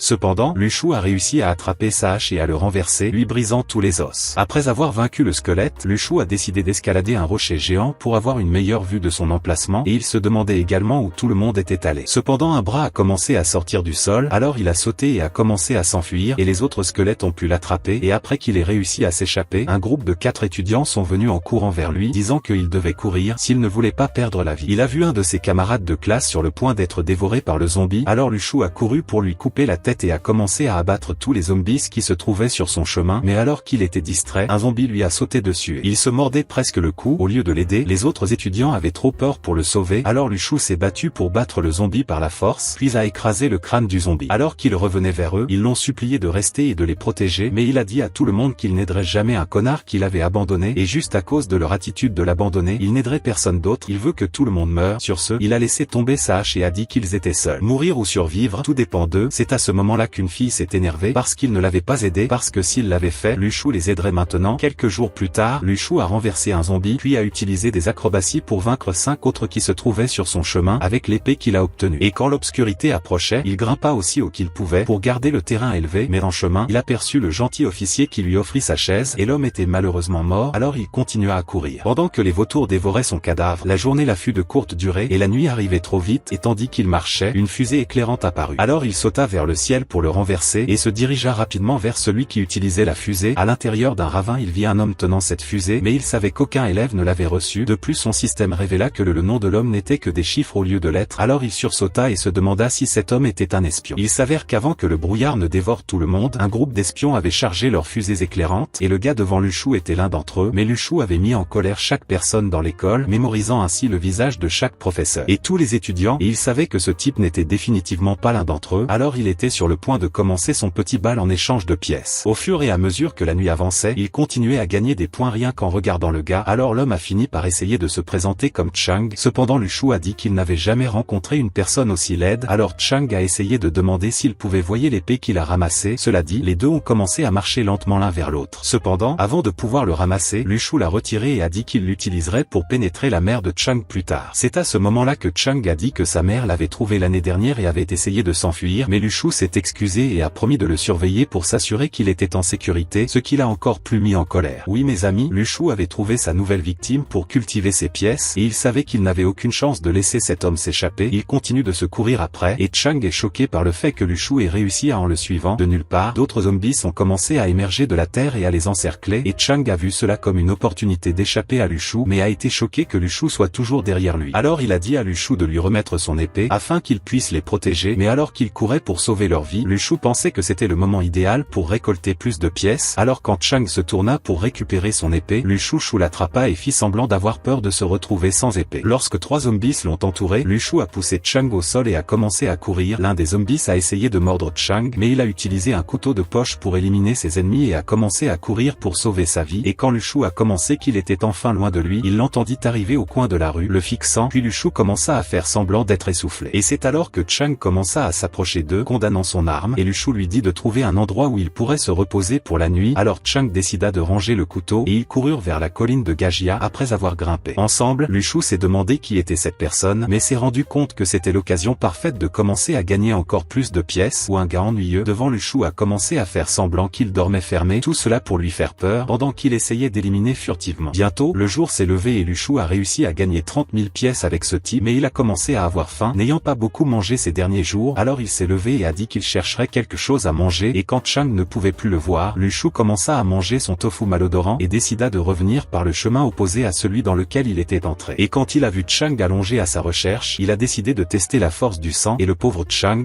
a crié pour sa vie, mais sa faim était si grande qu'il ne s'en souciait même pas, et il a commencé à se demander pourquoi il pouvait sentir le tofu périmé. Il se demandait comment il serait possible de trouver de la nourriture ici, puisqu'il n'avait même pas le temps de se préparer. Lu Shu, pour gagner encore plus de points, a commencé à mentionner toutes les viandes délicieuses qui existent, comme le bacon, l'agneau et le steak, ce qui a amené Chang à libérer toute sa colère d'un seul coup. Lu Shu l'a esquivé de peu, et avec de la neige autour d'eux, Chang a essayé de renverser et une fois que les acrobaties de Lu Shu n'ont pas suffi à l'empêcher de recevoir un coup de pied au visage alors qu'il tournait, Chang a couru pour le détruire, mais Lu Shu a attrapé son bras et l'a jeté au sol. Cependant Chang a retrouvé son équilibre et a essayé de frapper Lu Shu, mais il a réussi à esquiver toutes les attaques et a donné un coup de tête à Lu Shu avant de lui donner du jus. Chang a réalisé qu'il n'était pas de taille contre lui, alors quand la neige a aveuglé Lu Shu, il a essayé de se précipiter pour le renverser, mais les compétences en arts martiaux de Lu Shu lui ont permis de renverser Lu Shu, à tel point que Chang attrapa son épée et la renversa, puis Lu Shu courut en avant, mais fit un pas de côté à la dernière seconde, complètement à l'écart, et invoqua son poignard mystique pour le copier, vainquant ainsi l'ennemi. Combat. Maintenant il était triste d'avoir mis fin à la vie d'une personne qui avait passé une journée entière avec lui, mais malheureusement le monde est un endroit cruel, ce n'était pas la vie qu'il voulait, mais si c'est comme ça que ça va être, il a promis de continuer à avancer et à souhaiter pouvoir voir sa sœur bientôt. Quelques jours plus tard, Lu Shu tomba sur une pomme à moitié mangée et réalisa qu'il avait enfin trouvé un fruit pour remplacer son tofu malodorant. Il a commencé à grimper à l'arbre et à attraper l'un d'eux, mais l'écureuil a commencé à se mettre en colère. Il a donc décidé de manger la pomme devant l'écureuil et de lui voler toutes ses pommes. Puis une bande d'écureuils commence à le lapider et un écureuil combattant du sumo est même sorti de sa grotte, prenant un rocher géant pour l'enlever à Lu Shu. Il a donc décidé que ce serait une menace même pour les animaux. En essayant de s'échapper, il s'est rendu compte que le fruit lui rendait complètement l'énergie de sa soif, alors il a continué jusqu'au coucher du soleil et il a atteint une rivière. Après avoir bu un peu d'eau, il commença à manger encore plus de fruits et réalisa que l'œil de la formation devait être au milieu de la ruine, mais avant qu'il puisse y aller, un loup apparut derrière lui et un deuxième loup essaya de se jeter sur lui. Mais il l'a coupé et a essayé de s'enfuir. Cependant, alors qu'il tournait au coin, il aperçut 30 loups attendant de le combattre. Lu Shu a commencé à courir pour sauver sa vie, mais au moins il gagnait des centaines de points à chaque seconde qui passait. À son retour dans la forêt, l'écureuil lui lança à nouveau des pierres, alors il promit de voler tous les fruits à son retour. Alors qu'il était à l'extérieur de la forêt, un loup a sauté et lui a coupé le bras, et lorsqu'il a essayé de manger un fruit céleste, il a remarqué que sa peinture corporelle n'arrêtait pas d'apparaître. Aussi terrible que cela paraisse, il savait qu'il reviendrait vivant auprès de sa sœur, alors il a couru pendant des heures jusqu'à la tombée de la nuit, mais les loups ont continué à le poursuivre. Finalement, ses chaussures ont commencé à s'user, alors il les a utilisées pour abattre 2 loups et a recommencé à courir. Heureusement, la sensation de courir sans chaussures était encore meilleure, et sa vitesse augmentait considérablement, lui permettant de courir beaucoup plus vite que les loups, mais devant, il trouva certains de ses collègues regroupés, alors il décida de faire une grande entrée devant. Il a vu que l'un d'eux portait sa hache, et ces mêmes personnes lui ont demandé s'il pouvait les aider. Cependant, Lu Shu a déclaré qu'il préférerait que toutes les personnes laides meurent, d'autant plus qu'il avait déjà été laissé mourir. C'est à ce moment-là qu'il rencontra un problème de pièces infinies, qui consistait à se moquer de personnes désespérées de survivre. Puis il leur demanda depuis combien de temps ils n'avaient pas mangé, et la grotte révéla que cela faisait 3 jours et qu'ils commençaient déjà à mourir de faim sans nourriture ni eau. Elle l'a supplié de la sauver, mais il l'a traitée de chercheuse d'or et a commencé à manger devant eux. Le bruit de la pomme qu'on mordait fit presque revenir l'un d'eux à la raison, et c'est à ce moment-là que le chercheur d'or s'agenouilla parce qu'elle avait tellement faim, alors il lui montra sa délicieuse pomme, et elle ouvrit la bouche et la referma. Ses yeux, mais Lu Shu ne voulait pas partager ses pommes. Les gars ont réalisé qu'ils étaient 8 et Lu Shu n'en était qu'un. Ensuite, leur chef a essayé de demander de la nourriture d'une manière menaçante, mais le Lu Shu a commencé à réciter tous les différents types de viande, faisant presque perdre conscience à ces personnes affamées, et le Lu Shu a été en fait choqué par le fait que pour eux, j'ai duré si longtemps sans même manger. Il se leva pour prendre sa hache, ce qui les effraya tous. Après avoir pris la hache, il a demandé s'il voulait la récupérer. Et quand l'homme a dit oui, le Lu Shu lui a dit que c'était dommage, après avoir dit qu'il avait commencé à les fuir, laissant les perdants et affamés sans défense, mais au moins il a laissé 2 pommes pour tout le monde. Une autre semaine s'est écoulée dans les ruines, et Lu Shu se demandait si sa sœur allait toujours bien. Mais alors qu'il prononçait ces mots, il entendit les pas d'un chevalier, et alors qu'il regardait vers l'emplacement du son, il vit un chevalier squelette tourner au coin de la rue. En un instant, il essaya de se frapper le visage, et le Lu Shu parvint à peine à empêcher son pied de glisser, mais alors qu'il luttait pour l'enlever, il entendit 2 autres chevaux courir au loin. Puis il sortit la lance et renversa le squelette. Le reste des soldats squelettiques arrivèrent, mais les Lu Shu commencèrent à gravir la montagne pour qu'ils ne puissent pas l'atteindre. Cependant, ils ont commencé à lui tirer des flèches, mais il a réussi à esquiver toutes leurs attaques, jusqu'à ce que les squelettes l'abandonnent et commencent à s'éloigner. Sans sa lance, le soldat squelettique décida de simplement saisir son épée et continua de s'éloigner. Au loin, un groupe de soldats du réseau céleste avait vu cette cavalerie squelette, et l'un d'eux a suggéré de tuer leur chef. Ensuite, un homme a regardé jusqu'à ce qu'il remarque que l'un des squelettes ne tenait qu'une épée au lieu d'une lance. C'est à ce moment-là qu'il parvint à la conclusion que celui qui tenait l'épée était le chef. Ainsi, l'homme a décidé de tirer sur le chef, mais après l'avoir éliminé avec succès, ils ont réalisé qu'ils avaient tiré sur le mauvais squelette, et les chevaliers ont donc commencé à leur tirer leurs flèches. Ils commencèrent à s'enfuir, et lorsqu'ils quittèrent l'arène, l'un d'eux vit Lu Shu se faufiler en bas de la falaise. Avant qu'ils puissent agir, le Lu Shu sauta pour voler la lance à l'un des chevaliers et remonta la falaise. Ils recommencèrent tous à tirer des flèches, mais il esquiva tous les tirs et partit avec sa nouvelle lance. Il s'est caché dans un arbre et a attendu que les soldats sortent avant de sauter, mais il s'est rappelé que leurs armes seront confisquées dès qu'ils quitteront les ruines. Alors, pour s'assurer que tous ses efforts ne soient pas vains, il a décidé d'échanger ses armes avec les autres étudiants. Mais à ce moment il tomba dans le piège du chevalier et ils commencèrent à s'approcher de lui. Tout cela faisait partie de leur plan, mais Lu Shu a tenu bon et a amélioré sa lance avec son énergie mystique, la lançant dans le ciel. Après avoir pris les armes, la lance abattit 2 des chevaliers et le Lu Shu se précipita vers le chef pour le renverser et lança sa hache sur un autre ennemi. Il ramassa une 3e lance et esquiva de peu le coup venant en sens inverse. Mais lorsque le squelette faillit le toucher, il esquiva et rit au nez du squelette. L'un d'eux a essayé de tirer une flèche, mais le Lu Shu a lancé sa lance alors qu'il se retournait et attrapait l'autre. Alors que ce squelette était éliminé, il lança sa lance sur le squelette qui courait vers lui. Le chef essaya de le couper avec son épée, mais Lu Shu réussit à se défendre et renversa un squelette qui montait à cheval. Immédiatement, il frappa l'épéiste et sauta vers le dernier squelette pour l'écraser au sol. Après les avoir tous abattus, il a réussi à sécuriser toutes ses armes. Pendant ce temps, sa petite sœur lui tirait des fléchettes au visage. Après tout, cela faisait un moment qu'il n'avait pas été en contact avec elle. Très en colère, elle a fini par ouvrir une boîte que son frère lui avait dit de ne pas ouvrir, mais elle a fini par trouver une autre boîte à l'intérieur. Après avoir ouvert les cartons pendant un moment, il aperçut un sac de chips à l'intérieur, mais le message lui disait d'attendre qu'il rentre à la maison pour qu'ils puissent le manger ensemble. Alors elle sourit et rangea le paquet, mais se sentit triste parce qu'il ne répondait à aucun de ses messages. Pendant ce temps, Lu Shu escaladait une autre montagne pour tendre une embuscade à d'autres soldats, mais alors que personne n'apparaissait, il commença à méditer et finit par manger un autre fruit céleste. L'heure magique l'a ramené dans son système solaire et il a pu débloquer une autre planète tout en ressentant le pouvoir du fruit. Le filet céleste se préparait à tendre une embuscade à un groupe de 9 soldats squelettes, et juste au moment où ils étaient sur le point de lancer une attaque surprise, une lance apparut du ciel pour abattre leur chef. Après la disparition du corps, 2 autres furent lancés dans le ciel et un troisième jeta le squelette contre le mur. Lu Shu fit finalement son entrée et le réseau céleste décida de l'aider, mais Lu Shu élimina un autre soldat avec sa lance et commença à courir vers les autres pour les éliminer. Avec seulement 2 soldats restants, le Lu Shu a dégainé son épée et a commencé à courir vers l'un d'eux, et quand l'un d'eux a tenté de lui tendre une embuscade à l'arrière, le Lu Shu s'est penché et a poignardé le soldat, l'éliminant. Tout le monde a commencé à se demander à quel point il était puissant, et un gars qui n'avait littéralement pas Dieu a demandé s'il était Lu Shu, et son ami lui a dit qu'il devrait ouvrir les yeux au lieu de poser cette question stupide. Et quand tout le monde lui demanda pourquoi il attaquait les squelettes avec autant de force, sans même espérer les aider, Lu Shu attendit en disant que toutes les armes lui appartenaient. Après un certain temps, il réussit à rassembler toutes les lances et épées et à protéger toutes ses armes des autres personnes. L'un des chefs de cette expédition a demandé pourquoi il collectait autant d'armes s'il ne pouvait pas toutes les utiliser. Puis il a révélé que l'homme avait tort et a commencé à montrer ses armes, disant à tout le monde qu'il pouvait venir les chercher à un très bon prix. Pour Lu Shu, toutes ces années passées à vendre des œufs n'étaient qu'une période d'essai pour le moment. Il a dit à tout le monde que la défense vaut plus que l'or dans cette situation, alors l'homme a demandé s'il pouvait acheter une épée, mais Lu Shu s'est rendu compte que personne n'avait d'argent réel là-dedans. Alors, il a demandé à l'homme combien valait son collier de jade, l'homme a dit qu'il valait beaucoup d'argent, et Lu Shu a proposé un échange, mais l'homme a rejeté l'offre. Un soldat s'est avancé et a décidé de conclure un marché et a offert sa montre de riche en échange d'une épée. L'un d'eux a offert une chaîne en or de 27 carats, tandis que l'autre a également offert une montre très chère. Il a vu à quel point tout le monde était blessé, et s'il était une personne pleine d'argent et qui gagnait sa vie, il les aiderait. Mais parce qu'il était un pauvre, foutu et misérable raté, Lu Shu a décidé de simplement tirer profit de tous. Tout le monde a commencé à faire la queue, et peu de temps après, Lu Shu a été inondé d'or. 2 personnes ont décidé de mettre leurs fonds en commun et ont payé une somme d'argent. Beaucoup d'argent pour une épée, mais Lu Shu leur a donné une hache, disant que cet argent n'était pas suffisant pour une épée. Cependant, il leur montra que la hache était en réalité plus tranchante qu'une épée, alors l'homme accepta avec plaisir. Lorsque le Lu Shu eut fini de négocier, le groupe entra finalement au centre des ruines, et le Lu Shu à ce moment-là était l'homme le plus heureux du monde. Parce qu'ils étaient si riches, après avoir marché pendant des heures, ils décidèrent de camper et de passer la nuit, et les Lu Shu remarquèrent que tout le monde avait faim et manquait d'eau. Alors pour la première fois de sa vie, il a décidé de ne pas être une menace, il a tendu au chef un tas de pommes pour que tout le monde puisse les couper et en manger un seul petit morceau. Dès que tout le monde en avait mangé une petite tranche, ils ont réalisé que toute leur énergie avait été restaurée et que toute faim et soif avaient été satisfaites. C'est à ce moment qu'ils ont commencé à offrir plus de choses pour une simple pomme. Il a accepté l'offre et s'est rendu compte qu'il était sur le point de devenir millionnaire. L'un d'eux a essayé de traiter Lu Shu de méchant pour avoir accumulé toute la nourriture et essayé de la vendre, mais il a répondu en disant que c'était de leur faute d'être si inutile. Tout d'un coup, une rafale de vent est sortie du ravin et des dizaines de fantômes ont commencé à voler vers eux. Tous les étudiants se préparèrent à attaquer, mais lorsque les fantômes s'approchèrent d'eux, Lu Shu sentit son poignard essayer de sortir de sa poitrine, mais il essaya de le cacher car ce n'est pas le bon moment pour révéler son arme secrète. Dès qu'un fantôme s'approchait de Lu Shu, il sentait une présence terrifiante venant de lui, voyant Lu Shu comme une sorte d'être démoniaque. Alors il s'est enfui et tous les fantômes ont commencé à s'échapper de la zone. C'est ainsi que Lu Shu s'est rendu compte que ses capacités devenaient de plus en plus puissantes à mesure qu'il avançait. Finalement ils sont arrivés au centre de la ruine, a dit l'un des garçons à son ami. Ici, la reine elle-même l'avait sauvé de 2 squelettes et il était tombé amoureux d'elle. Lu Shu a prétendu que ce n'était pas le cas et s'est rendu compte que c'était l'occasion idéale de montrer à quel point il était devenu riche. Alors il a commencé à vendre ses armes et à acheter encore plus de bijoux. Tout le monde a commencé à lui offrir des millions de dollars et quand il ayant fini de vendre la plupart d'entre eux, un homme l'a appelé pour rencontrer les dirigeants du réseau céleste. À son arrivée, il a tenu à montrer à quel point il était riche, car s'il épousait quelqu'un qui était chercheur d'or, il le saurait tout de suite. Le chef du réseau céleste s'est présenté à lui en lui disant d'arrêter de vendre ses lances, puisqu'il sait s'en servir. 1000 armes valent 1000 armes entre les mains de celui qui sait s'en servir qu'une simple arme entre les mains d'un inutile. Lu Shu accepta, alors le chef s'approcha du centre de la ruine et commença à activer sa magie. De l'intérieur il retira son épée et l'envoya dans la ruine. Après avoir examiné le trou, le chef décida qu'ils y plongeraient. Après cela, pendant qu'il se reposait, le système de Lu Shu a montré qu'il y avait des espions numérotés à cet endroit, mais il n'avait aucune idée de qui ils pouvaient être. De nulle part, un arbre a commencé à tomber et c'est lui qui l'a jeté là-dedans. Cependant un écureuil en est sorti et a commencé à lui crier dessus, mais quand l'écureuil a vu le visage laid de Lu Shu, il a essayé de l'attaquer après que tout le monde se soit rassemblé. Le fruit, le pauvre écureuil était sur le point d'avoir une crise cardiaque, mais Lu Shu lui tendit une pomme pendant qu'il pleurait et l'écureuil lui en fut éternellement reconnaissant. De nulle part, Django est finalement apparu et s'est rendu à Lu Shu, mais certaines personnes voulaient voler les armes de Lu Shu, alors leur chef s'est avancé et a proposé de payer une bonne somme pour une lance lorsqu'ils sont partis d'ici. Cependant Lu Shu lui a dit qu'il ne tomberait pas dans le piège d'une telle arnaque, et lorsqu'il reçut des pièces d'une personne dont le nom était Nimbert, il réalisa que cette personne était un espion. Alors il lui a dit de partir. Pendant que tout le monde dormait la nuit, le Lu Shu était heureux que sa sœur soit toujours en colère contre lui, mais il réalisa que maintenant elle le méprisait complètement et il n'avait même pas de moyen d'expliquer sa situation situation. À elle, pendant qu'il dormait, tous les espions se sont réveillés et ont commencé à courir vers le centre de la ruine et ont sauté tout droit. Lorsque ce dernier essaya aussi de sauter, quelque chose l'empêcha de tomber et Luchou lui dit qu'il ne les dénoncerait pas s'il partageait les bénéfices, avec 99% revenant à Luchou et 1% à lui. L'espion s'est rendu compte qu'il a été foutu et a accepté le marché, mais dès que Luchou est parti et qu'il a essayé de sauter, Luchou l'a attrapé à nouveau et a souri avec son visage laid. Les espions ont réalisé que l'un d'eux avait disparu, mais ont décidé de continuer à avancer quand même. L'espion restant a essayé de prendre Luchou par surprise et lui a lancé un talisman, mais Luchou était déjà dans un endroit complètement différent et il a commencé à crier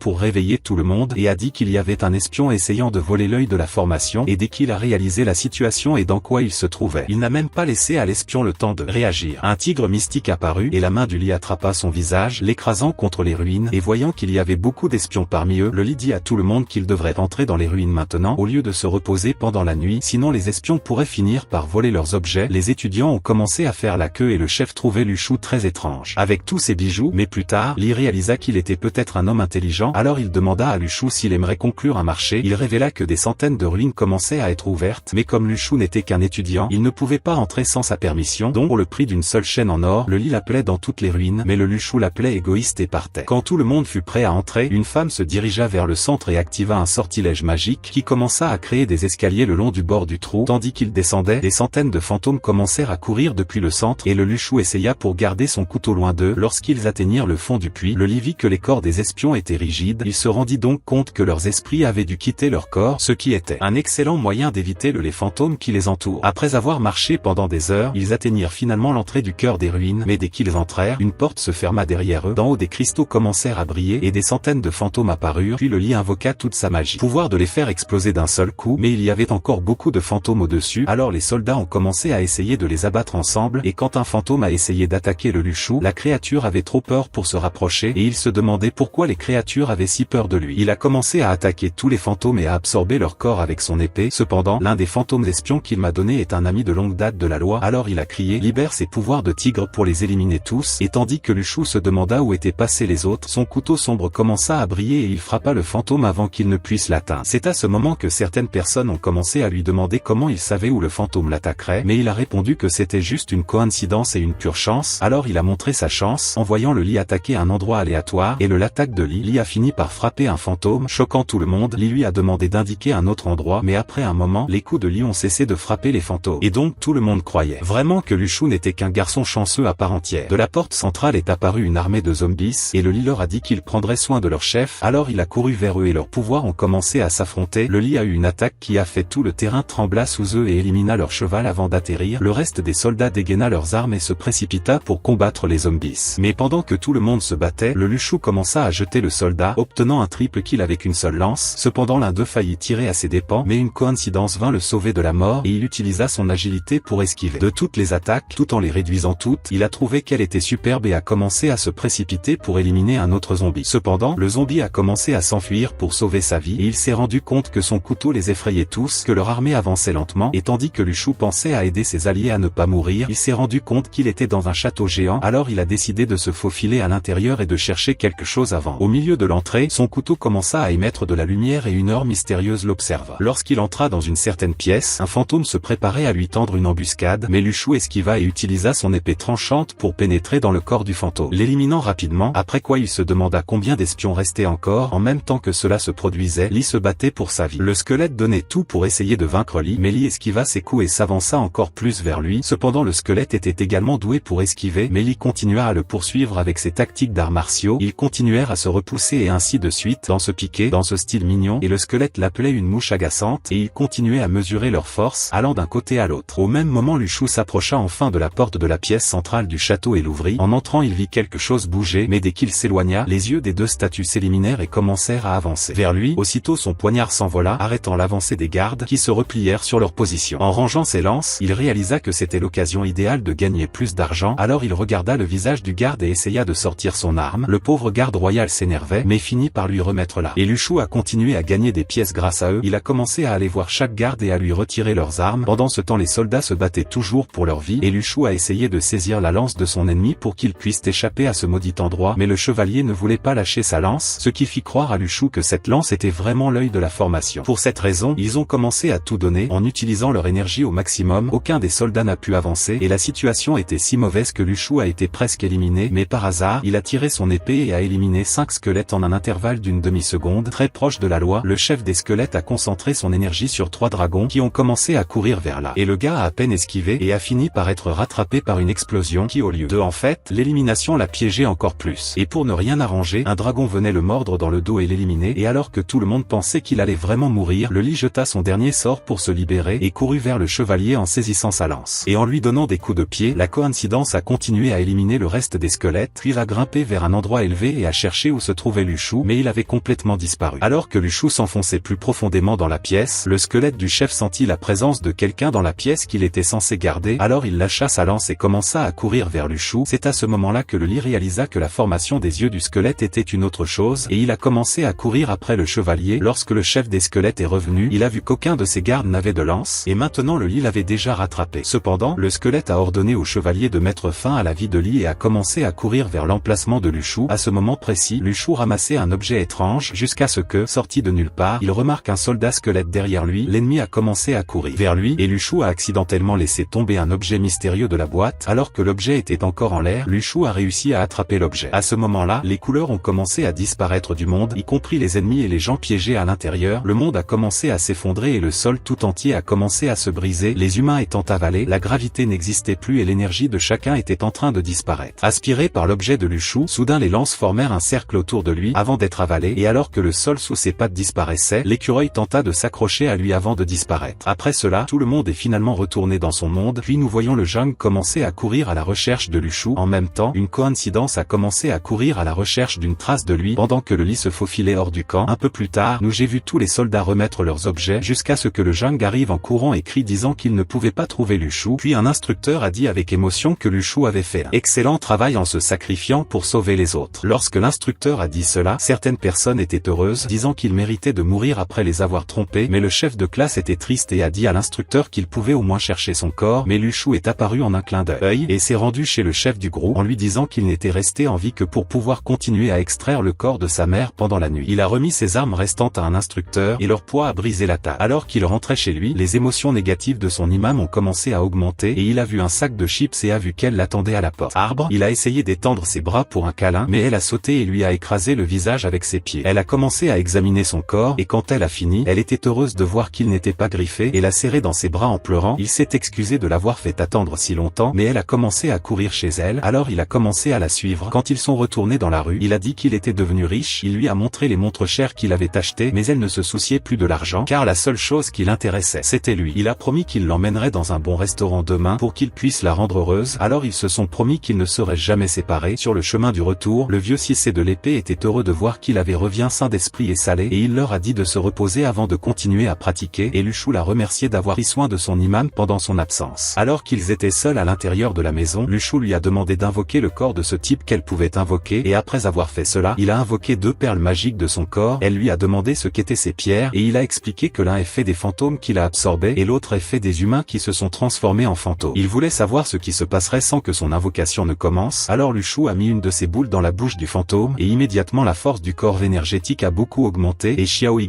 lui a demandé quand il cesserait d'intimider ses invocations. Il lui a dit qu'il avait un dernier cadeau, et a pris 2 pommes de l'intérieur. Quand elle a mangé les pommes, elle les a visiblement trouvées délicieuses. Et c'est à ce moment-là que ce foutu écureuil est réapparu, et a commencé à la maudire pour avoir mangé la petite pomme de lui. Cependant, Xiao Yui l'a attrapé et a dit qu'il était la chose la plus mignonne qu'elle ait jamais vue, et a commencé à jouer avec son visage. Lu Shu lui a dit de donner un nom à la petite créature, alors elle a décidé de l'appeler Joufflu, mais Lu Shu lui a dit que ce n'était pas un nom d'anime chinois, alors elle a décidé d'appeler l'écureuil Lixiao et lui a donné une chips. Après que l'écureuil l'ait mangé, la jeune fille a eu une idée brillante et l'a placé devant un sac de chips et lui a dit qu'elle ne le nourrirait que s'il obéissait, et Lu Shu a été choqué par l'efficacité de sa manipulation. Quand tout était résolu, il regarda la ruine et essaya d'y transporter sa conscience. Devant ses yeux, il flottait au-dessus de la ville entière, mais il y avait encore quelque chose qui n'allait pas, alors quand il reprit conscience, il décida d'entrer au fond de l'œil de la formation et vit que toutes ses armes qui avaient été consommées étaient à l'intérieur. Devant ses yeux, une porte géante se dressait sur son chemin, et quand il essaya de l'ouvrir, la porte bougeait à peine, donc tout ce qu'il pouvait faire était de jeter un coup d'œil à l'intérieur, et il vit le château dans lequel il se trouvait, coincé là auparavant avec tout le monde. Cependant Xiao Yu a commencé à essayer de le réveiller, et quand il a essayé d'expliquer ce qu'il faisait, il l'a serré dans ses bras en disant qu'il avait peur de la quitter à nouveau. Il a dit qu'il ne la quitterait pas longtemps et a promis de l'emmener pour le dîner, et a également promis d'acheter une télé cool avec toutes les chaînes en or qu'il avait récupéré. Maintenant la neige hivernale commençait enfin à fondre et les feux d'artifice illuminaient le ciel. L'essentiel était que le Luchou soit heureux de partager ce moment avec Xiaoyu, car elle était la seule chose qui comptait dans son monde tout entier. La deuxième saison commence avec Eren Jaeger du réseau Céleste qui affronte plusieurs hommes en même temps, mais cette bataille n'est qu'un jeu d'enfant pour lui, et un par un, il élimine ses ennemis sans verser une seule goutte de sueur. Pendant ce temps, Luchu vivait sa vie normale, vendant son tofu avarié, qui est aussi un tofu avarié. De nulle part, un homme en surpoids apparaît en admirant l'horrible odeur du tofu, et Luchu dit à l'homme que son tofu est comme le premier amour. Cela ne semble pas fonctionner, mais au final, cela se révèle être quelque chose d'incroyable. Cet homme n'a jamais connu l'amour auparavant, et il décide donc de demander 3 tofu avariés, mais Luchu dit qu'il n'en reste qu'une seule portion, et récolte quelques points avec le désespoir de l'homme. L'homme demande ce tofu, mais Luchu dit que celui-ci n'est pas à vendre, ce qui rend l'homme encore plus désespéré, qui le supplie de lui vendre ce tofu. Le gros homme, dans l'espoir de vivre le premier amour, dit qu'il paiera autant que Luchu le souhaite. Le pauvre homme, il savait à peine que Luchu voulait juste se moquer de lui pour récolter encore plus de points. Pendant la nuit, Luchu se rend à l'école pour une réunion des parents de ceux qui sont des élèves de la classe de culture spéciale. Il avance en utilisant son tour, et tandis que certaines personnes commentent qu'un étudiant nommé Luchu a éliminé plus de 10 zombies à lui seul, Luchu lui-même entre en scène, disant que Luchu a tué plus de 50 zombies puissants à la fois à lui seul. Le malaise de l'homme qui semblait avoir toute la situation sous contrôle était évident, et il tendit la main à Luchu, lui demandant de quel étudiant il était le parent. Mais Luchu ne répondit rien, et lorsque l'instructeur apparaît, il demande pourquoi Luchu est venu seul à la réunion, et demande où sont ses parents. Luchu sourit simplement, faisant rire tout le monde, puis il emmène l'instructeur dans un coin et l'informe qu'il est orphelin. Il est donc venu lui-même à la réunion, et l'instructeur accepte cela et demande à Luchu et à tout le monde de s'asseoir à leur place. Et puis, l'instructeur commente l'incident où tous les étudiants ont traversé de grandes difficultés et certains sont même morts. Il dit qu'il n'a pas l'intention de fuir ses responsabilités, mais que les parents doivent être conscients du danger que courent leurs enfants lorsqu'ils participent à des cours spéciaux. Après avoir dit cela, un vieil homme se lève et dit qu'il peut accepter que les enfants soient à nouveau confrontés à un tel danger, et certaines personnes sont d'accord avec le vieil homme. En réponse, l'instructeur dit que chacun est libre d'abandonner. Cependant, ceux qui abandonnent verront leur pouvoir scellé et ne pourront plus jamais les utiliser. Luchu lève alors la main et demande ce qui arrivera à ceux qui décident de rester, et l'instructeur révèle que ceux qui restent seront envoyés pour s'entraîner avec le réseau Céleste et recevront également un gros salaire. Luchu trouve cela très intéressant, car en plus du profit de la vente du fuc tofu, il sera très bon d'avoir un autre revenu fixe. Tout le monde demande un peu de temps pour réfléchir, mais Luchu se lève et dit qu'il n'abandonnera pas comme ses parents qui ne soutiennent pas leurs enfants. L'instructeur dit alors que ceux qui restent pourront dans le futur être ceux qui sauveront le pays, et alors les parents commencent un par un à permettre à leurs enfants de rester et d'avancer vers le réseau Céleste. Après la réunion, déjà à la maison, Luchu cherche une inscription étudiante pour sa sœur. Il laisse ce sujet pour plus tard et décide de se coucher sur son système de piratage. Il a beaucoup de points qu'il a accumulés en provoquant le chaos dans la ville, mais peu importe le nombre de points qu'il dépense, il ne peut obtenir que des assiettes de nourriture. Fatigué, il s'allonge sur le lit et tente sa chance avec ses pieds, cette fois-ci en obtenant un fruit inconnu qu'il met à l'intérieur sans même savoir à quoi il sert. Le fruit lui fait absorber beaucoup d'énergie autour de lui et se sent à l'aise, comme s'il était enveloppé de nuages. Cependant, quand il se réveille, il se rend compte que rien n'a changé dans son corps, et il continue à se demander à quoi sert ce fruit. Alors pour le savoir, il décide d'essayer d'obtenir plus de fruits comme celui-ci. Après cela, il décide de sortir un peu, et quand il passe à côté de sa sœur, il continue à la brutaliser avec un écureuil. Il lui demande aussi ce qu'elle aimerait manger, et elle finit par dire exactement le nom des plats de nourriture qu'il avait reçus dans ses lits. Il quitte la maison et rencontre Monsieur Lear, qui pensait que Luchu mettrait trop de temps à retourner s'entraîner avec lui, car normalement après avoir exploré Mammoth's mort, les gens prennent 2 jours de congé. Luchu dit alors à Monsieur Lear qu'il a survécu grâce à son entraînement avec lui, et enlève son manteau pour s'entraîner davantage, dévoilant son corps entier qui était si chaud. Maître Lear demande s'il va rejoindre le réseau Céleste, et après que Luchu est confirmé, le vieil homme lui demande ses raisons, et Luchu dit qu'il ne le sait pas encore. Le vieil homme dit que le réseau Céleste protège la paix de l'humanité, et Luchu dit que c'est un objectif trop grand pour lui, et dit qu'il veut juste vivre en paix avec sa sœur. Le vieil homme interrompt alors cette conversation sans intérêt et commence à enseigner à Luchu une technique qu'il doit cultiver jusqu'à ce qu'il puisse ouvrir la porte d'une montagne de glace qui lui permettra de former une épée légendaire. En voyant le vieil homme utiliser cette technique, il se rend compte que ce fruit de tout à l'heure augmente son niveau de cultivation de la stabilité de la montagne gelée. Luchu demande au vieil homme comment il invoque le pouvoir de la montagne gelée, et le vieil homme lui répond que ce sera très difficile, mais il donne un conseil à Luchu, lui disant d'imaginer la montagne et de balancer son épée tout en disant au chemin de s'ouvrir. Luchu fait exactement cela et parvient à couper une feuille qui tombe au loin. Cependant, le vieil homme voyant cela entra dans sa maison et commença à crier, donnant des milliers de points négatifs à Luchu, ce qui laissa Luchu se demander si le vieil homme avait la maladie d'Alzheimer ou quelque chose comme ça. Le lendemain, Luchu accueille son meilleur camarade de classe dans sa maison, Jian. En entrant dans la maison de Luchu, Jian se rend compte que sa maison est assez propre et que tous ceux qui le méprisent pour avoir vendu du tofu puant ont tort, car sa maison ne pue pas. Jian commente que sa maison est loin et calme, et Luchu dit qu'il aime la simplicité et la tranquillité, puis Jian demande pourquoi Luchu met un point d'honneur à être méchant avec tout le monde, lui demandant ce qu'il fera si un un jour il a besoin d'aide, et en réponse Luchu dit qu'il peut survivre tout seul. Cependant, Jian dit que maintenant que Luchu va rejoindre le réseau céleste, il devra s'entendre avec les autres. En réponse, Luchu dit qu'en fait il a besoin de l'aide de Jian. Son ami lui demande ce dont il a besoin, et Luchu révèle qu'il a besoin de 3 gouttes de son sang, et Jian accepte sans même demander pourquoi son sang serait utilisé, car il imagine déjà que Luchu n'a pas l'intention de le dire, et Luchu lui-même le confirme. Jian tend alors la main à Luchu, et la collecte de sang est effectuée. Après cela, alors qu'il quittait la maison, le vieil homme et sa femme les ont vus, et la vieille femme a fait l'éloge de la petite amie de Luchu, en disant qu'elle était une belle fille. Mais en réponse Luchu dit qu'elle est un homme, ce qui a presque fait avoir une crise cardiaque au vieil homme. De retour à la maison, Luchu rencontre sa sœur, qui vient de se réveiller. Il dit qu'il a de bonnes nouvelles pour elle et lui révèle qu'à partir de maintenant, elle pourra aller à l'école. Elle dit que c'est une mauvaise nouvelle et se met très en colère, mais Luchu révèle qu'ils ont maintenant de l'argent pour obtenir leurs documents. À cause de cela, elle doit vivre une vie normale et aller à l'école comme toute personne normale. Pour le convaincre, il promet de préparer les repas qu'elle demande, et elle accepte, à condition qu'il lui donne la nourriture dans la bouche. En réponse, Luchu, avec un sourire diabolique sur le visage, commence à invoquer les plats qu'elle veut dans sa main, ce qui irrite beaucoup Jian, et elle lui crie dessus, lui demandant pourquoi il n'a pas dit qu'il avait éveillé la capacité de chef suprême. Il est très contrarié par cela et Luchu lui demande de manger bientôt. Cependant, elle entend son écureuil jouer avec les rats des rues et court se battre avec lui, disant qu'il est un écureuil beau et mignon et qu'il ne devrait pas se mélanger avec des rats sales. Après cela, il emmène sa sœur chez le directeur, qui remet à Xiaoyu l'enveloppe contenant le sang de Jian, qui doit garantir que sa sœur soit placée dans une classe spéciale, tout comme lui. Après cela, il rentre chez lui et reprend l'entraînement, et c'est le seul. Lorsqu'il découvre qu'il a mis la petite Xiaoyu au gymnase, il est un peu contrarié, disant qu'il avait lui-même l'intention de lui apprendre des choses. Luchu dit rapidement que même si elle va à l'école, elle continuera à dépendre de son aide. À ce moment-là, Luchu fait semblant d'avoir peur de ne pas être admise, mais le vieux lui demande d'arrêter de mentir. Il révèle qu'il connaît le potentiel extraordinaire de Luchu et de sa sœur, et selon sa déduction du vieil homme, il a découvert que Luchu a l'intention de cacher le potentiel de sa sœur avec un faux test sanguin. Il est arrivé à cette conclusion car même s'il est voisin de Luchu depuis des années, il n'a jamais vu un ami à la maison. Alors le vieil homme apporte des nouvelles effrayantes à Luchu, disant que le réseau céleste a une banque de sang, et qu'il sera découvert s'il ne change pas ce tube de sang d'urgence. En y réfléchissant, il a préparé un tube de sang classé au rang B, et lui a souhaité bonne chance pour faire les échanges. Luchu a ensuite réveillé sa sœur, et après s'être levée, elle est allée lui demander s'il avait de la nourriture pour le petit déjeuner. Mais quand elle a vu que son frère l'avait réveillée à 4 heures du matin, elle s'est mise en colère et lui a jeté son téléphone portable. Il a alors dit qu'il avait besoin de son pouvoir pour résoudre un petit problème. Ils se rendent dans un trou noir où Xiaoyu invoque l'esprit de son Pokémon humain qui rit sans arrêt après que Luchu l'ait forcé à manger cette pilule de la saison précédente. Il dit à sa sœur de le forcer à pénétrer dans la chambre du directeur et à échanger les échantillons de sang. Elle met l'esprit en action et Luchu utilise un objet rare pour l'accompagner depuis le ciel. En se rapprochant de l'académie, ils se rendent compte qu'elle est très bien surveillée pendant la nuit, mais ce n'était pas un problème pour Xiaoyu. Elle a parfaitement contrôlé l'esprit et a traversé les gardes, les caméras de sécurité et d'autres choses sans se faire remarquer. Elle est ensuite entrée dans la chambre du directeur et a changé le tube de sang qui se trouvait sur la table. Mais au moment de l'évasion, un garde a vu l'esprit et alors qu'il se préparait à tout rapporter, il a été assommé avec une grande délicatesse, mais il a réussi à alerter tout le monde avant de s'évanouir. La petite fille retire l'esprit dans la chambre du directeur et le cache derrière la table. Les gardes le poursuivent et elle essaie d'utiliser sa force pour s'échapper, mais les gardes commencent à tirer sur l'esprit de tous les côtés. Et finalement, quelqu'un a réussi à traverser le corps de l'esprit avec une balle puissante. Heureusement, Xiaoyu n'a rien souffert et l'esprit sous son contrôle reste intact. Même s'il a été brisé au niveau de la poitrine, elle parvient à faire s'échapper l'esprit. Et le lendemain, plusieurs hommes du royaume céleste enquêtent dans la chambre du proviseur pour tenter de découvrir ce que voulait l'envahisseur. Le proviseur leur demande de vérifier les empreintes digitales sur les bouteilles de sang en leur disant que cela ne coûte rien d'y jeter un œil. Après cela, Luchu se rendit chez le vieux Li et lui demanda de l'aider à échanger les bouteilles en disant qu'il ne pouvait pas le faire et l'oncle Li promit de l'aider en raison de sa sincérité à admettre sa force et celle de ses sœurs. De retour à la maison, l'oncle Li demanda à sa femme comment s'était déroulée l'invasion de l'école et elle lui rapporta l'histoire de l'étrange créature qui avait été abattue mais n'était pas morte. Le vieil homme croit que ce ne sont pas ses deux frères qui ont tenté d'envahir l'école car ils n'ont aucune blessure sur le corps. Cependant, il croit toujours que Luchu cache une partie de son pouvoir. Pendant que le vieil homme y réfléchissait, le directeur et ses compagnons du royaume céleste regardaient les enregistrements des envahisseurs et le directeur se met très en colère en voyant que l'envahisseur n'arrête pas de rire. Peu de temps après, les résultats des empreintes digitales sur les bouteilles de sang arrivent. La légende du directeur les concerne. Le lendemain, dans un restaurant de la rue, Luchu et Xiaoyu déjeunaient, parlaient de la fille et allaient à l'école. Xiaoyu n'était pas très enthousiaste à ce sujet et a dit que sans le vieil homme, ils auraient pu tomber malades avec toute cette histoire de la bouteille de sang. Luchu, inquiet pour sa sœur, regarde l'écureuil et pense à quelque chose de maléfique. Après cela, il commence à tenter le cœur affamé de l'écureuil avec une pomme. Il demande à l'écureuil si son amitié avec les rats du voisin est quelque chose de fiable. Peu de temps après, il demande à l'écureuil s'il peut entraîner les rats à espionner le quartier et l'écureuil dit qu'ils sont très stupides. Mais Luchu ne comprend rien et Xiaoyu le lui traduit. Luchu donne alors un fruit de la récolte à l'écureuil et après l'avoir avoir mangé, l'animal se sent beaucoup plus fort. Les frères l'applaudissent, mais l'écureuil, se sentant puissant, essaie de les attaquer. Cependant, il est encore très faible par rapport à eux, ce qui le fait pleurer tandis que Xiaoyu lui serre les joues. Luxu réfléchit vite et presse une pomme dans un seau d'eau, dans le but de partager ce jus avec les rats des rues pour voir s'ils deviennent un peu plus intelligents. L'écureuil, voyant cela, commence à se plaindre, disant qu'il ne devrait pas gaspiller ce fruit comme ça, mais Luxu ne comprend pas ce qu'il dit et Xiaoyu le traduit. Puis Luxu calme l'écureuil, disant qu'il a plus de fruits comme ça. En regardant dehors, Luxu voit les rats baver et craignant une nouvelle épidémie pour commencer, il demande à l'écureuil de les contrôler pour l'éviter et l'écureuil ne semble pas avoir de problème avec ça. Chacun des rats est nourri par l'écureuil et ils deviennent vraiment plus intelligents après avoir bu le jus du fruit de la récolte, ce qui permet à Luxu de s'assurer que plusieurs animaux surveilleront la zone autour d'eux. Une fois l'armée de rats créée, Luxu se sent mal à l'aise de ne pas pouvoir comprendre ce que dit l'écureuil, tout comme sa sœur qui a déjà éveillé la capacité de communiquer avec les animaux. Il tient donc l'écureuil dans ses bras et lui dit qu'il va lui apprendre à lire et à écrire. Il place l'écureuil devant une tablette et lui ordonne de faire les exercices et une certaine sieste sur sa tablette tous les jours à partir de maintenant. Quelque temps plus tard, alors qu'il était déjà tard dans la nuit, Luxu était encore éveillé, en train de préparer le sac à dos de sa sœur. Sa sœur est alors devenue folle en lui demandant d'aller se coucher bientôt et en voyant que sa sœur s'inquiétait également pour lui. Luxu a ri et s'est souvenu de tous les moments difficiles qu'ils ont traversés ensemble. Le lendemain, Xiaoyu va enfin à l'école, mais avant toute chose, elle se plaint de son sac à dos. Mais Luxu se soucie de ce qui est le plus important et dit à sa sœur de cacher son pouvoir et de ne pas frapper les gens. Cependant, il dit qu'elle peut être à l'aise pour intimider tout le monde. Quelque temps plus tard, Xiaoyu entre dans la classe avec le plus grand visage de dégoût. Les garçons sont heureux que l'école ait enfin accueilli une jolie fille et quand il est temps de se présenter, Xiaoyu dit simplement son nom, provoquant un léger malaise chez tout le monde. Pendant ce temps, Luxu voyait les émotions négatives que sa sœur lui avait causées et était heureux de sa nouvelle ferme à pièces. En plus de Luxu, presque personne dans la classe spéciale n'avait fui son devoir et tandis que Luxu saluait Jian, l'instructeur lui serra la main et dit que grâce à ses actes et aux ruines, il serait promu lieutenant. En entendant cela, Luxu pense au salaire plus élevé qu'il recevra désormais jusqu'à ce que, de nulle part, l'instructeur le prenne dans ses bras et lui dise qu'à partir de maintenant, ils seront collègues et lui demande de le guider chaque fois que nécessaire car maintenant ils sont égaux. Luxu est choqué par cela car personne ne l'avait jamais aussi bien traité. L'instructeur continue de serrer les mains de tous les étudiants jusqu'à ce que le directeur vienne parler. Luxu oublie d'abord son discours mais le retrouve bientôt dans ses sous-vêtements et commence enfin à souhaiter la bienvenue à tout le monde à l'intérieur du grand royaume céleste, un endroit où se rassemblent les plus forts du pays. Cependant, même s'ils sont les plus forts, il y a déjà eu des cas de recrues décédés et certains vétérans ont également perdu la vie. Il dit que leur chemin sera semé de morts et que leur devoir est d'avancer quoi qu'il arrive. Il fait alors jurer à tout le monde, les bras levés, qu'ils seront membres du royaume céleste et qu'ils n'auront pas peur de la mort et tout le monde le fait. Le directeur dit que c'est bien en tant que membres du royaume céleste seront bientôt livrés et avant de libérer tout le monde, il leur demande de se souvenir du vote qu'ils ont fait ce jour-là. Lorsque le directeur s'en va, on voit que plusieurs élèves pleurent de peur de mourir. Luxu se sentait également un peu mal à l'aise avec le serment jusqu'à ce qu'il réalise soudainement les émotions négatives que sa sœur crée. Un professeur appelle alors Luxu lui demandant de dire à sa sœur que le premier jour de cours, elle attaque déjà ses camarades de classe. De l'autre côté de l'écran, Shao a été sévèrement réprimandé jusqu'à ce que Luxu arrive en disant qu'il était son père. Ils ont alors commencé à se plaindre sans cesse et il a demandé à voir ce qu'elle faisait, puis les caméras de sécurité ont montré que plusieurs filles étaient sur elle jusqu'à ce qu'elles soient toutes jetées dehors et l'une d'elles a eu le visage blessé et a perdu plusieurs dents. Luxu fait de son mieux pour s'excuser et dire qu'il paiera les soins médicaux de la victime et Shao regarde tout de l'extérieur, se sentant très mécontent de cette situation. Lorsqu'il partait, Shao essayait de tenir la main de Luxu mais elle n'avait pas le courage de le faire et s'est retirée et quand elle a eu le courage de le faire, Luxu ne l'a pas laissé lui tenir la main et a accéléré son pas. Il a fait un véritable silence à la fille, puis elle s'est mise à pleurer en lui demandant de ne pas la renvoyer à l'orphelinat. Elle sait qu'elle a eu tort et s'excuse de l'avoir fait, mais il se contente de monter sur le toit de leur maison et demande à Shao de monter aussi. Il demande à sa sœur si elle sait où elle s'est trompée et elle répond que son erreur a été de laisser l'écureuil frapper la fille. Il dit que dans ce monde les gens doivent être forts et dit qu'elle est une caverne très forte, cependant cette force doit être utilisée à bon escient en sachant le bon moment pour agir. Luxu agit comme un vrai père, révélant à la caverne qu'avec la force qu'ils ont, ils sont capables de tuer une personne d'un simple coup de poing, mais elle ne peut pas aller dans ce sens et quand elle frappe quelqu'un, elle doit au moins ne pas briser les os et les dents. Il s'approche et dit à sa sœur que non seulement elle, mais lui aussi s'est impliqué dans des choses problématiques et lorsque sa sœur lui demande ce qui lui est arrivé pour avoir agi si sérieusement, il lui demande s'ils devraient utiliser leur pouvoir pour se battre pour le bien des autres et Shao lui donne une vision complètement nouvelle de sa vie, révélant que si un jour elle voit le vieux lit et sa femme en danger, elle fera tout ce qu'elle peut pour les sauver. Non seulement lui, mais d'autres personnes aussi, et Luxu dit qu'il parle de personnes qu'ils ne connaissent pas, disant qu'il se sentait à l'aise lorsqu'il lui criait de sacrifier sa vie pour le bien de personnes inconnues. Il ne s'est jamais soucié de rien, mais après avoir fait ce serment, il a ressenti un peu le poids de la responsabilité. Même si au fond de lui, il sent qu'il doit protéger les gens, et Shao se moque de lui et lui demande s'il veut être un héros. Et Luxu rit aussi, et dit qu'ils sont juste de merde qui ont eu de la chance, et qu'être un héros est quelque chose de trop grand pour eux, mais ils préféraient en fait vivre vivre une vie confortable à côté d'elle. Elle est d'accord et elle dit ensuite qu'elle a trouvé la façon dont il l'a défendu à l'école très belle et il dit bien sûr qu'il utiliserait son mode adulte pour résoudre ce problème. Cependant, si les professeurs croient qu'ils peuvent les intimider à cause de cela, ils ont tout à fait tort car ni lui ni elle n'abandonneront leur rêve. Luxu dit aussi que lui seul peut le regretter et Xiao demande alors ce qu'elle doit faire si quelqu'un essaie de la frapper et il dit qu'elle doit frapper la personne et elle demande alors ce qu'elle doit faire si quelqu'un essaie de la tuer. Luxu se lève alors et avec un regard sérieux, il dit qu'elle devrait tuer la personne. Elle rit et demande ce qu'ils feront si le monde entier veut leur mort, puis Luxu pointe son doigt et dit qu'ils devront tuer le monde entier. Après cela, nous voyons un vieil homme entraîner un garçon, mais le garçon est si mauvais que le vieil homme estime qu'il lui faudra environ 20 ans pour libérer un peu de pouvoir. Le garçon se met à pleurer et le vieil homme le réconforte en lui disant de ne pas abandonner. Le garçon fait le même entraînement que Luxu, brandissant son épée et criant pour ouvrir. Le garçon donne plus de 20 000 coups et pourtant rien ne se passe et nous découvrons alors que ce garçon raté est le vieux viril qui est aujourd'hui fort et respecté de tous. Et ce même vieil homme continue d'être effrayé par la capacité de Luxu car ce qu'il lui a fallu 2 ans pour faire, Luxu l'a conquis en seulement une semaine. À l'extérieur, Luxu hurlait la nuit et quand le vieil homme est allé lui parler, Luxu a révélé qu'il sentait son pouvoir grandir petit à petit et c'est pourquoi il était si excité. Le vieil homme est envieux de la capacité de Luxu et pendant qu'il s'entraînait, Luxu ressentait un grand désir d'aller aux toilettes car selon le vieil homme, en faisant cet entraînement, il doit accumuler des nuages pour devenir de la pluie et c'est aussi une analogie pour avoir envie d'aller aux toilettes. Dans la salle de bain, il commence à chanter pour se détendre. Mais Xiaoyu l'entend à travers la porte et lui demande s'il est malade. Il se nettoie et quitte la salle de bain, mentant à la fille en disant qu'il chantait juste en regardant un site de voyage. Cela remonte beaucoup le moral de la fille et il passe toute la nuit à planifier un voyage de vacances qui se fera en bus car Luxu agit parfois comme s'il était pauvre. Le lendemain, le vieil homme enseigne une autre technique à Luxu pour qu'il s'entraîne et pendant qu'il pratiquait, son esprit était dans le ciel, entouré de nuages denses et contrôler ces nuages avec le mouvement de son épée était quelque chose d'assez compliqué. Alors le vieil homme lui fait remarquer que maîtriser les nuages peut être frustrant et qu'il y a des gens qui ne dorment pas pendant des jours en essayant de les contrôler. En réponse, Luxu dit que c'est amusant et qu'il est excité lorsqu'il commence à maîtriser une nouvelle technique. Le vieil homme est choqué par cela car à l'époque, il a failli abandonner plusieurs fois. Le vieil homme ferme alors les yeux pour voir les nuages que Luxu maîtrisait et il voit donc que cette fille est à un niveau complètement différent. Puis Luxu fait un mouvement qui émet un son qui voyage dans toute la ville. Et c'était ce que son ancien maître appelait le son des arts martiaux, mais son propre maître ne savait pas de quel genre de son il s'agissait car il n'avait jamais vu personne atteindre un tel niveau. Luxu regarde le vieil homme et remarque que l'inconfort augmente de plus en plus. Après tout, Luxu est un génie. Il demande alors au vieil homme ce qu'il y a derrière les nuages qu'il essaie de couper et le vieil homme lui dit la même chose que son maître lui a dit il y a longtemps, que derrière les nuages, il y a un grand océan. Après cela, Luxu prévient le vieil homme qu'il va voyager avec Xiao et le vieil homme dit que voyager est génial car cela augmente la profondeur de sa vie. Le lendemain, Luxu part avec sa sœur et au terminal, il est mal à l'aise car sa sœur l'a forcé à acheter une valise rose géante. Tout le monde regarde sa valise et Luxu a peur d'être pris pour un homme efféminé. Il passe sa valise au contrôle et un garde lui demande s'il y a un animal vivant à l'intérieur. Luxu attrape l'écureuil et dit que c'est une peluche, mais l'écureuil échoue dans son déguisement en regardant une collation que quelqu'un mangeait. Après cela, Luxu, très en colère, dit qu'il va intensifier l'entraînement de l'écureuil, puis le fait partir seul en lui disant de les rencontrer plus tard. L'écureuil accomplit parfaitement sa mission et reçoit une collation de Xiao. Leur train arrive et ils se rendent à leur place, qui sont en fait des lits, mais plusieurs personnes occupaient leur place. Alors Luxu a commencé à taquiner le garçon en disant que la grosse de sa mère lui demandait de la manger. Le garçon se met en colère et se lève contre Luxu. Cependant, le mauvais garçon tient bon et dit qu'il est membre de la classe spéciale et que c'est pourquoi il ne devrait pas intimider les gens ordinaires. Luxu rit et commente la classe spéciale, ce qui amène le garçon à demander s'il en est également membre. Cependant, Luxu dit qu'il est mécanicien. Tout le monde rit et demande ce qu'il répare et Luxu dit qu'il répare le visage des personnes laides comme eux en se basant sur les coups. Le garçon a pensé à attaquer Luxu, mais le mauvais garçon a tenu bon alors que l'inspection des wagons arrivait. Alors Luxu s'est finalement couché dans son lit avec sa sœur. Après cela, la nuit, il s'entraîne un peu, mais il finit par briser une vitre du train, mais il ne s'enfuit pas et décide de payer pour ce qu'il a détruit. Peu de temps après, au matin, il réveille Xiaoyu, promettant de lui apporter un plat de nourriture légendaire et la fait se brosser les dents avant que la file d'attente pour aller aux toilettes ne devienne trop longue. Après s'être brossé les dents, elle demande à manger et Luxu commence à préparer des nouilles instantanées légendaires. De nulle part, le mal de ventre dû à son entraînement survient avec force. Il marche donc lentement, apporte les nouilles à Xiaoyu et elle le surprend car ces derniers temps, il fait exploser le vase tous les soirs. Lorsque Xiaoyu commence à manger, Luxu remarque ces personnes qui parlaient de pierres spirituelles. Luxu ouvre la bouche et dit qu'ils sont de très pauvres idiots et le garçon de tout à l'heure sort de son lit en demandant qui il pense être et il révèle sa position de locataire du réseau céleste, le prouvant même. Tout le monde est choqué et Luxu leur dit de ne pas avoir honte d'essayer d'acheter une pierre céleste avec le peu d'argent qu'ils ont. Luxu lui montre une vraie pierre et dit qu'elle coûte environ 120 000 pièces chinoises, ce qui fait penser à tout le monde que Luxu est un homme riche. Après cela, Luxu quitte la gare et révèle à Xiaoyu son plan qui consiste à trouver ce marché noir de pierres et à récolter beaucoup d'argent. Mais sa sœur ne s'en soucie pas et lui demande ce qu'ils vont manger. Luxu répond que s'il réussit son plan, elle pourra avoir un restaurant entier rien que pour elle. Il commence à enquêter sur ce groupe de train et même à les suivre. Luchu lance une voiture avec une énergie émanant de lui, puis il commence à frapper à la fenêtre plusieurs fois, posant différentes questions, mais comme l'homme ne l'a pas attaqué après l'avoir tant dérangé, il en arrive à la conclusion que l'homme à l'intérieur du véhicule est du réseau céleste. Luchu, pour enseigner à Xiaoyu ses méthodes d'enquête légendaires, lui demande de faire la même chose qu'il a fait avec le conducteur de ce véhicule, mais le conducteur s'est effondré, disant qu'il ne savait pas quelle heure il était et qu'il n'avait pas de téléphone portable, ni même de montre. Alors Xiaoyu a retiré la plaque et l'a appelé seulement pour lui dire quelle heure il était. L'homme, même en colère, remercie la jeune fille et en observant son énergie, il en arrive à la conclusion que la petite Xiaoyu n'est qu'une simple civile. Avant d'aller au marché noir, Luchu demande à sa sœur de se protéger à tout prix et en cas de danger, elle doit venir à lui. Luchu se rend alors seul au marché noir et découvre qu'il s'agit en fait d'un marché frauduleux. Il observe les novices qui essaient de découvrir si quelque chose est vrai afin de pouvoir l'acheter et Luchu pense que tout cela n'a aucun sens. Il décide de partir, mais sur le chemin, un homme chauve essaie de vendre des articles et il refuse, demandant si le vieil homme est le roi des pirates car il ne vend que de la piraterie. Le vieil homme demande alors s'il est un agriculteur de niveau avancé et Luchu dit qu'il ne cultive que des mères célibataires. Alors le vieil homme chuchote à Luchu qu'il a des pierres de culture à vendre. Mais il demande d'abord à Luchu de prouver son pouvoir et Luchu le prouve en faisant exploser un objet forgé par le vieil homme. À l'intérieur, un garçon très fort livre les pilules spirituelles et le vieil homme essaie de faire payer cher à Luchu en disant qu'il ne vend pas des pierres mais une chance d'évolution dans sa vie. Luchu, comme un autre bon vendeur, demande sérieusement au vieil homme quel est le prix. Et le vieil homme dit une valeur absurde, ce qui choque Luchu car il pourrait très bien vendre ses pierres pour cette valeur. Il dit donc au vieil homme que cette valeur est très basse et le vieil homme augmente la valeur pour le satisfaire, puis Luchu demande au vieil homme d'acheter sa pierre pour cette valeur et à la fin, il réussit à vendre sa pierre au vieil homme pour une valeur 10 fois supérieure à celle qu'il avait vendue auparavant. Le vieil homme demande à Luchu s'il peut vendre son avenir de cette façon et Luchu montre son stock infini de pierres. Lorsque Luchu s'en va, le vieil homme demande à son petit-fils, qui dans ce cas était le garçon fort qui a livré les pierres, s'il pouvait aussi faire exploser un objet comme le garçon d'avant et il révèle que même en étant le plus fort de sa classe, il n'est pas capable de le faire, donc le garçon d'avant doit être à un niveau complètement différent. Luchu, qui se promène toujours dans le marché noir, rencontre un homme avec une énergie très frappante, il l'irrite, puis évalue la situation, réalisant que cet homme doit être quelqu'un avec de bons objets. Il lui demande de lui montrer ses objets spéciaux. Cependant, l'homme dit qu'il ne fait que du commerce de pierres spirituelles. Luchu dit que les pierres spirituelles ne lui sont pas nécessaires et l'homme choqué l'invite à le suivre. Ils se rendent à un puits et là, l'homme montre une citrouille puissante ou un cochon, comme vous voulez l'appeler, mais dans l'anime, il l'appelle une citrouille, alors je l'appellerai une citrouille. L'homme dit que c'est un héritage spirituel transmis. L'homme a le pouvoir d'absorber l'énergie spirituelle de l'utilisateur et Luchu trouve cela inutile, mais l'homme essaie de montrer que la citrouille fonctionne vraiment. Luchu demande la citrouille empruntée sur le front et cela fonctionne vraiment, mais il fait comme si cela n'avait pas fonctionné car il a beaucoup d'énergie et décide de partir. L'homme qui veut obtenir une bonne pierre spirituelle offre une remise en disant qu'il échangera l'objet contre 4 pierres. Luchu réfléchit un peu et pense aux utilisations que cet objet peut avoir. Il décide alors vraiment de faire du commerce et l'homme prend les pierres et s'enfuit en disant qu'il n'accepte pas les retours. Sur le chemin du départ, ses figurants novices voient Luchu, mais il leur dit à tous que s'ils disent à quelqu'un qu'ils l'ont vu ici, il dévorera le dos de tout le monde. Quelque temps plus tard, Luchu retourne auprès de sa sœur, qui était très en colère parce qu'il avait utilisé une de ses chemises comme déguisement, mais il se calme, promettant de l'emmener manger une délicieuse viande. De nulle part, ses figurants passent, et comme Luchu connaît le nom du plus ennuyeux d'entre eux, il décide de tester si cet outil est capable de capturer un être humain. Il prononce le nom du figurant, et son outil attire son attention, puis il le teste à nouveau, mais il ne ressent qu'une douleur terrible au toucher. Luchu ne comprend toujours pas comment fonctionne cet outil et commence à croire que c'est un objet de merde, alors le vendeur s'enfuit après l'échange. Le lendemain, il se rend au restaurant de viande avec sa petite sœur. Il agace beaucoup le cuisinier pour pouvoir servir une assiette pleine de nourriture à sa sœur, et après avoir fini de manger, Luchu continue à harceler l'écureuil car il n'a pas encore appris à lire et à écrire. Après cela, il donne un autre fruit de la récolte à l'écureuil et après avoir mangé, il évolue encore plus, gagnant un Mojicano. Quand vient le moment de monter dans le bus pour leur tournée touristique, le vendeur précédent monte dans le même bus et Luchu se rend compte qu'il tient une boussole qui pointe vers l'avant. De nulle part, le figurant novice monte également dans le bus et est mal à l'aise avec la présence de Luchu. Au cours de la tournée, ils entendent plusieurs histoires sur une princesse et son miroir et pendant la tournée, Luchu et sa sœur profitent un peu du moment jusqu'à ce que, de nulle part, Luchu ressente une énergie connue et il remarque l'homme qui crachait du feu dans le premier épisode en conduisant une moto. Il se rend compte que l'homme n'a pas été attrapé par le réseau céleste et qu'il est plus fort qu'avant. Cet homme se rend chez le vendeur de reliques et Luchu surveille tout de près. À l'intérieur de la cabane isolée, les deux hommes acceptent d'infiltrer la prochaine ruine et de vendre leurs objets au marché noir. La blonde demande si cette boussole est fiable et le vendeur répond oui, en disant qu'il s'agit d'un trésor de sa famille. Luchu comprend parfaitement qu'ils veulent déterrer des trésors devant lui et se dit qu'il n'est pas charitable de les laisser collecter des objets de valeur devant lui. Alors, pour les affronter sans laisser aucun d'entre eux s'échapper, il utilise une magie pour cacher son identité. Il prend la moto de l'utilisateur du feu et s'enfuit avec elle sur le dos. Il court jusqu'au crépuscule avec la moto sur le dos, renversant un bus, emportant la moto et effrayant le conducteur et son copilote. Pendant Pendant ce temps, le propriétaire de la moto court après lui avec tout ce qu'il peut et à un certain moment, il appelle le vendeur et lui demande de le rencontrer sur le chemin de la montagne. Le gros vendeur s'approche rapidement de lui et l'informe que l'homme a volé sa moto et qu'il court avec elle sur ses genoux. Le propriétaire de la moto ne connaît personne qui pourrait faire ça, alors il demande au vendeur s'il a récemment mis quelqu'un en colère et le vendeur nie l'avoir fait. Alors, sans beaucoup d'informations, ils décident d'aller à Montirio et de ne pas perdre leurs affaires là-bas. Mais ils perdent confiance quand ils se rappellent qu'ils devraient y aller rapidement car la moto qu'ils allaient utiliser, elle a été volée. Pendant ce temps, dans le réseau céleste, ils recevaient des messages de personnes parlant d'un homme portant une moto sur son dos. Ils regardent leur caméra et voient Luxo passer. Et peu importe le nombre d'humains que Luxo peut donner, ils vont trop vite et son déguisement les empêche également de découvrir son identité, alors ils décident de monter un cirque pour l'arrêter. Cependant, Luxo ne se présente pas au siège qu'ils ont fait dans la ville. Il en arrive donc à la conclusion qu'il est toujours sur la route. Luxo laisse la moto au sommet d'une montagne et se souvient de la boussole de la vendeuse, Lydia, qui lui permet de trouver un sursaut d'énergie. Luxo se concentre alors et parvient à trouver cette énergie. Il trouve alors un endroit avec du sable très doux et il prend alors une de ses lances qu'il a obtenue à l'extérieur du soleil. Trouvant quelque chose de très intéressant, il brise l'entrée du lieu et entre dans l'endroit qui semble au départ être une mine d'excavation. L'endroit était plein de pièges, mais Luxo s'échappe facilement et dit même que même une femme chinoise de 230 ans ne tomberait pas dans ces pièges inutiles. En avançant dans le donjon, il trouve un hôtel avec un demi-miroir. Il met son énergie dans cet objet et a presque les yeux aveuglés. Il appelle l'objet une bombe éclair et soudain, il remarque des émotions négatives, ce qui signifie que ses poursuivants sont arrivés. Il se battait près du donjon, prenant une bonne photo pour avoir transmis les informations du donjon avec des objets légendaires. Cependant, il décide d'arrêter le combat et de trouver le donjon rapidement avant qu'il ne soit trop tard. Cependant, comme leur ennemi est à l'intérieur, le chef Han demande à son partenaire commercial de brûler tout le donjon. Mais avant de le faire, Luxo communique avec eux, disant qu'il leur donnera le miroir et qu'en échange ils le laisseront partir vivant. Ils acceptent. Ils lancent le miroir, l'homme soupçonné d'être le véritable objet. Luxo leur dit alors de le tester en y mettant toute leur énergie. Ils le font et finissent par devenir aveugles, tout comme Luxo. Notre héros ramasse donc le miroir et même s'il est attaqué, la puissance de feu d'un ennemi aveugle ne lui est rien. Le sol s'enfuit alors, emportant à nouveau la mort sur son dos, ne laissant aux deux hommes d'autre choix que de le poursuivre à pied à mi-chemin. Les hommes du réseau céleste apparaissent et posent des questions sur un homme qui tient une moto et font semblant de n'avoir rien vu et les hommes du réseau céleste partent. Cependant, ils arrêtent bientôt le véhicule et demandent ce qu'ils font dans cette région reculée. Marcher à pied, lorsqu'ils posent la question, l'homme blond se met à courir, ne laissant d'autre choix au vendeur que de courir lui aussi. Cependant, le vendeur est capturé par l'homme du réseau céleste et lorsqu'il est abandonné par son compagnon, il décide de le dénoncer en disant qu'il est un utilisateur de flammes de rang et recherché par le réseau céleste. En colère d'avoir été livré, l'utilisateur de flammes a essayé de tuer le Léviathan, mais celui-ci s'est défendu avec une couverture spéciale. Les membres du réseau céleste reconnaissent l'utilisateur de feu et disent qu'il finit toujours par tout brûler et ils disent qu'il a même tué 3 membres du réseau céleste en les brûlant. En colère, l'homme qui conduisait la voiture a décidé de faire appel, révélant qu'il est un expert de Rambay, un utilisateur de flammes. Au lieu de mourir, il finit par se rendre et après les avoir capturés, le membre du réseau céleste pose des questions sur l'homme qui transportait la moto et il lui explique tout. Cependant, l'homme du réseau céleste ne les croit pas et pose des questions sur l'objet spécial qui se trouvait à l'intérieur du donjon et ils disent que c'était la moitié de l'esprit de la princesse qui avait le pouvoir d'émettre une lumière avec la force du soleil. Cependant, ils ont perdu l'objet au profit du voleur de moto et n'ont même pas vu son apparence car ils étaient aveuglés. Luxo revenait en courant aussi vite qu'il le pouvait et il finit par retrouver sa sœur qui l'attendait, presque endormie à l'extérieur de la tente. Il dit à sa sœur qu'il a vaincu les méchants et lui donne le miroir de la princesse. Xiao lui demanda alors s'il avait pris ce miroir pour le lui donner et il répondit non, ce qui mit sa sœur en colère. Lorsqu'elle retourna à sa tente, plusieurs voitures passèrent, transportant les deux méchants. Lux remarqua un grand rassemblement d'étrangers juste à côté de lui et réalisa qu'une ruine était vraiment sur le point de s'ouvrir et qu'il pensait communiquer cela au réseau céleste, mais il n'avait aucune idée de comment expliquer comment il connaissait cette information. En arrivant là-bas, Lux rencontra son ami Jian et il révéla que tous les étudiants qui avaient un grand mérite dans la classe spéciale pouvaient rentrer dans les ruines et Lux était l'un d'eux, ce qui signifiait que le réseau céleste savait déjà tout et Jian lui dit que le réseau céleste avait même installé sa base militaire. Le lendemain, le voyage de tout le monde a dû se terminer à cause de la ruine historique qui s'était déjà ouverte et alors que tout le monde demandait un remboursement de l'argent du voyage. Lux disait à sa sœur qu'ils devraient faire leur bagage et partir explorer les ruines. Cette fois, il avait vraiment l'intention d'emmener sa sœur avec lui. Ils ont du mal à entrer dans l'installation militaire à cause de Xiao, mais Jian les aide en présentant sa carte d'identité de personne riche, ce qui ouvre les portes à Xiao Yu pour entrer en toute sécurité avec eux pendant qu'il est là.